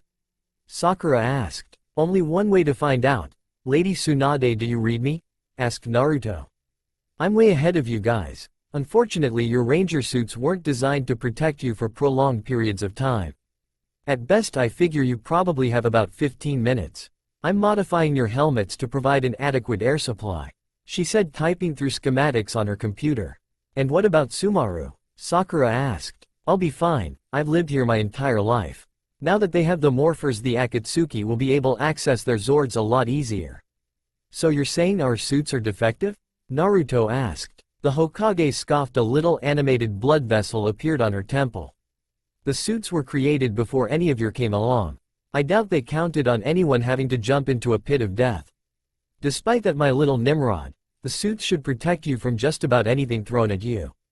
Just don't overdo it, she told him. Understood, Sakura said as they headed towards the edge of the village. Quickening their pace, the ninja rangers went as fast as they could, only to find the Akatsuki waiting for them on the edge of the miasma pit. The villain rangers were back in their regular forms as the team arrived. What kept you? Deidara smirked. Sakura growled at the Green Ranger as they stood there. You're not getting those Zords. Sasuke told them. Want to bet? He asked. The rest of the Akatsuki chuckled as they stepped forward. You guys ready? Sasuke asked. Yeah, Sakura nodded. With you. Naruto yelled. Yeah, added Lee. Let's take him out, Deidara said as he and the others got into battle position and rushed in. The Power Rangers did likewise and took on the Akatsuki. Sumaru and Sasuke flew through the air as Deidara threw bird bombs at the team. The Blue and Crimson Rangers nailed Kisame and Itachi in the chest, throwing them back. Lee took on Sasori by himself while Sakura battled Deidara, leaving Naruto to take on Madara as before. Shadow Clone Jutsu. Naruto yelled and 5 of him appeared and took on the Akatsuki leader all at once. The Naruto clones piled on top of him but were repelled by him a second later. 2 of them vanished. Madara raced towards the original with sword in hand. A nearby clone blocked the attack but was impaled and vanished as the last remaining clone attacked him from behind but was met with a sidekick to the chest that eliminated him.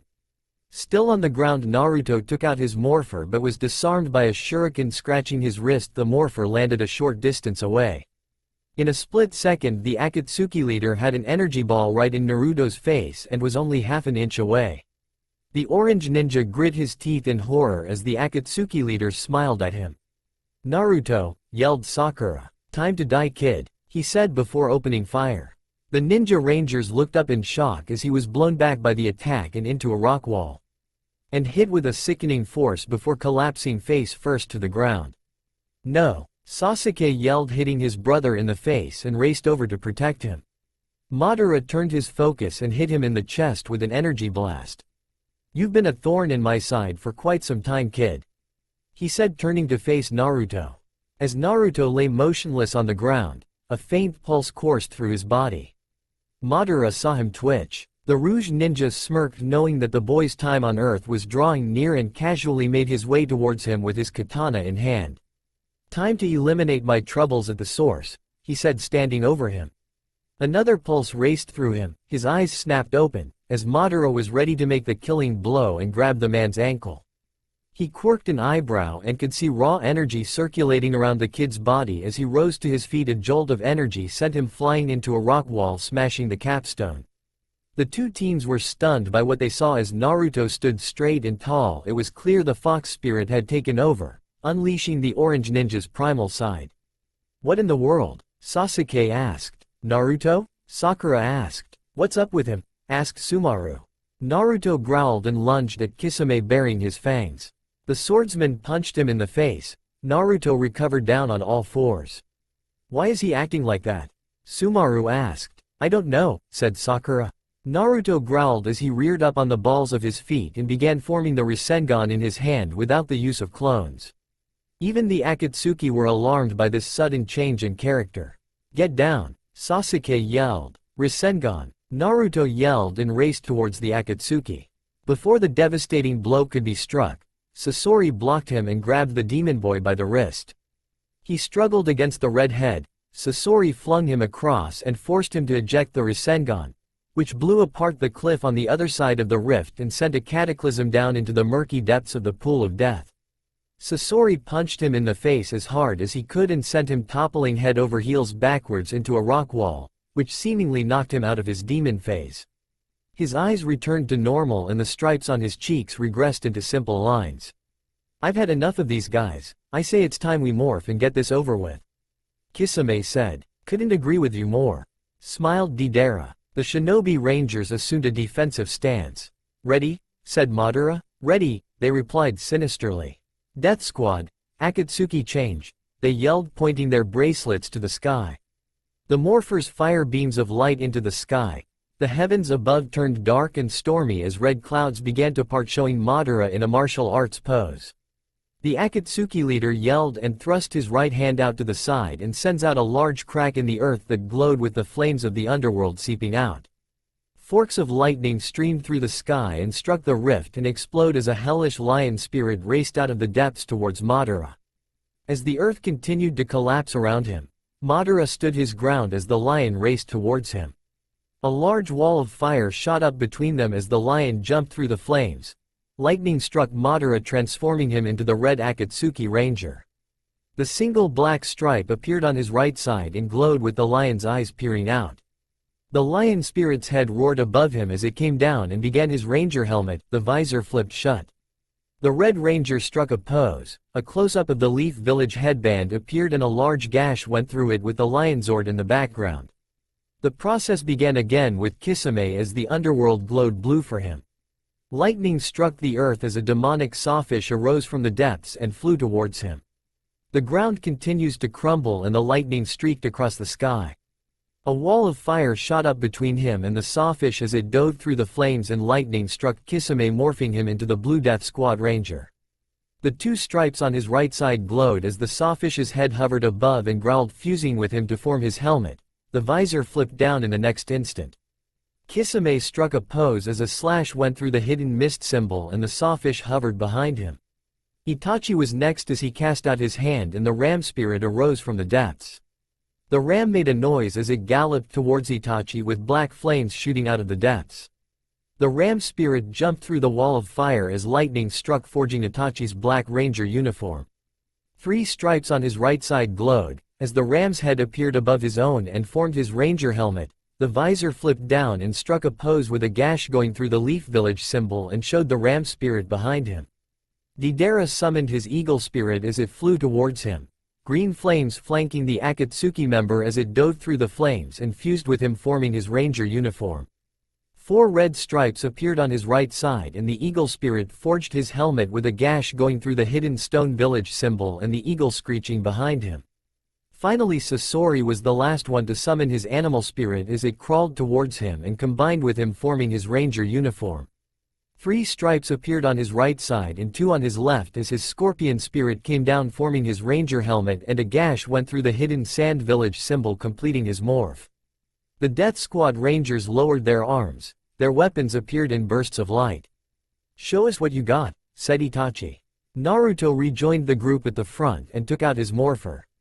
"Ready?" he yelled. "Let's take M down." Sasuke added. "Ready." "Ninja art, shinobi change jutsu," they yelled. The shuriken morphers lit up. Projecting their animal spirits at the same time, Sumaru went through his morph, with the star on his spinning. As he ran and jumped off the cliff, The animal spirits spun around his teammates, carrying them into the air. Sumaru went into a flip as his body was consumed in flames, revealing his ranger uniform underneath. At the same time, the animal spirits fused with their ranger uniforms, forming the crests on their chest. Flames circled around Sumaru's head, forming his helmet as the visor flipped shut. His teammates' helmets fused together in a similar fashion, completing the transformation. The shinobi rangers stood before them with bursts of colored energy raging from them and venting upward, with the animal spirits hovering above and behind them, their weapons appearing simultaneously. With the spirit of the fox, "Shinobi strike Orange Ranger," yelled Naruto. With the spirit of the tiger, "Shinobi strike Pink Ranger," cried Sakura. With the spirit of the dragon, "Shinobi strike Blue Ranger," yelled Sasuke. With the spirit of the gorilla, "Shinobi strike Green Ranger," cried Lee. With the spirit of the griffin, "Shinobi strike Zenith Ranger," yelled Sumaru. "You think you can defeat us?" taunted Madara. "Why don't you show us what you're made of?" chided Deidara. The rangers jumped off the ledge and hurtled towards the Death Squad rangers, with their animal spirits fueling them. The Orange Ranger yelled as he descended on Madara, and drew back his fist. But caught his fist at the last minute before the blow could even be struck. Madara chuckled and roared, in the next instant unleashing a burst of red energy that knocked the entire team back to their side of the ledge. The lion spirit appeared and glowed behind him. "Let me show you what a real animal spirit does," he said, and unleashed the lion spirit on the rangers. The red lion spirit tore mercilessly through their ranks and scattered the team across the cliffside. Out of nowhere, the fox spirit attacked the lion spirit and bit its neck. The lion growled and threw off the fox, as the other shinobi animal spirits joined in. The Akatsuki Rangers took a defensive stance, ready to beat down the shinobi rangers.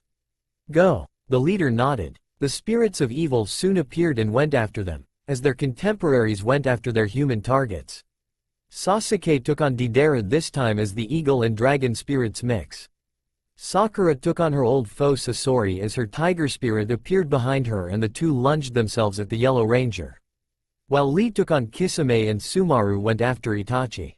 The Black and Crimson Rangers drew their weapons and clashed with energy pulsating through the two weapons.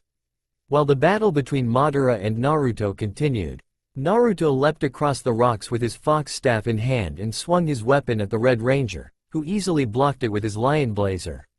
The Red Ranger punched him in the stomach and fired his weapon on the Orange Ranger in the retreat. The Shinobi Ranger jumped back as the flames consumed the place where he once stood. As Naruto launched himself at Madara, his eyes glowed red once more and unleashed an energy blade from his staff. The Akatsuki leader jumped back as the blade cut into the rock and punched the Orange Ranger in the face, knocking him back a step. Madara shot his lion spirit at the Orange Ninja once more and was blocked with the latter's fox spirit. The lion chomped down on the fox's neck, trying to weaken it. The fox howled and scratched it with its claws as the Red and Orange Rangers resumed their battle.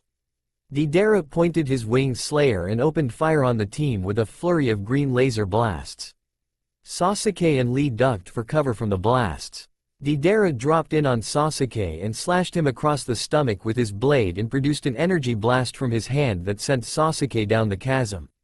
The Blue Ranger yelled and rebounded off the rocks, falling further and further down the crevice. "Sasuke!" Sakura yelled as she watched her teammate fall. "Eyes on me!" yelled Sasori and smashed her into the rock wall with his body. Deidara powered up his weapon and fired a massive blast towards Sasuke. The beam flew downward and made contact with a terrific explosion. At the same time, the blast seemed to have uncovered the forbidden Zords. The rest of the team proceeded to fall like dominoes, though they gave it their best. Nothing was going to keep the Akatsuki from acquiring their Zords. A flash of blue light appeared from the bottom of the ravine, and in the next instant Sasuke came flying up Sans helmet, wielding his signature attack. "Chidori!" he yelled as he flew towards Deidara.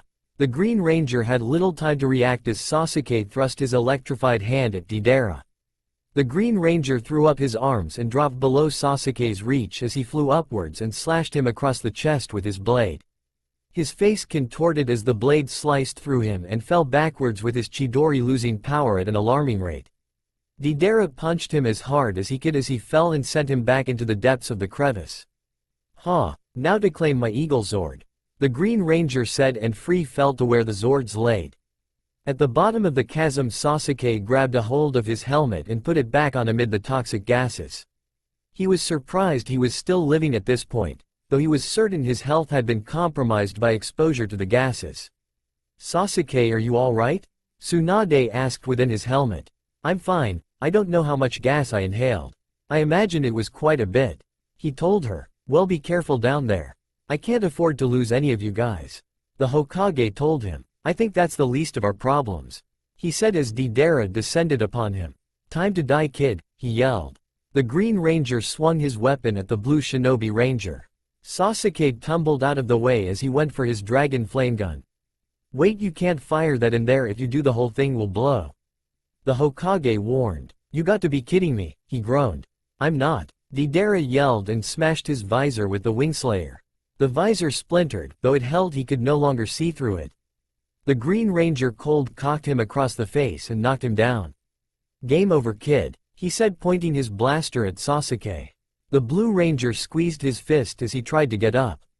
"I'm not done. I won't let you near those Zords. Your days here are done." "Sharingan," he yelled. The Blue Ranger's eyes changed from black to red as his special ability went into effect. Without the need of his visor, Sasuke could see and anticipate every move that was about to befall him. "So you decided to use the old standby, huh? No matter, I'll take you down in due time," he yelled and thrust his weapon at Sasuke. The Blue Ranger blocked the attack with his hand fully extended. His body twisted around in a blue as he thrust his free hand into Deidara's chest and threw the Green Ranger back into a rock wall. "I'm just getting started," he told him. The Blue Ranger sped towards Deidara before he could react and punched him deeper into the wall. The solid granite gave way as he pushed Deidara through it. He spun on his heel and kicked him in the jaw as hard as he could, sending the Green Ranger upward, and raced after him. The Blue Dragon Ranger delivered a barrage of kicks that sent his opponent further and further into the air until he was just below his teammates. Deidara yelled as Sasuke flew over him and spun in the air and drove his heel into the Green Ranger's chest. "Lion's Barrage," he yelled as he made contact. "That's it," Sasori yelled as he went for his ranger weapon. "Scorpion Stinger, Max Assault," he yelled. Immediately the weapon unfurled itself and all of its spines stood rigid along the sides and raced up the canyon, and struck all the Shinobi Rangers simultaneously. As the Power Rangers fell, the Akatsuki Rangers descended upon the Forbidden Zords. The crew landed on their respective machines while Deidara lands on the Eagle Zord with Kisami's help. In the rocky floor, the Shinobi Rangers lay scattered across. Each one tried to find the strength to get up. "It's over, Rangers," Madara told them. "No," Sakura yelled. "The game ends here," added Deidara. "It can't," yelled Sasuke. "I don't believe it," Naruto said. "Say your prayers," Kisame told them. The evil Rangers raised their morphers to the air. The gems flashed, bringing the Zords to life. Streaks of light swept over the machines, as their true colors were exposed. Eyes flashed as the enemy Zords were awakened and began to cry out. The Lion Zord was the first to break free of its prison. One by one the Zords became more mobile and stared down at the team with their masters standing on top of them. "Who has the power now?" Deidara asked. "That's all for now. If you enjoy, then please like, share and do comments.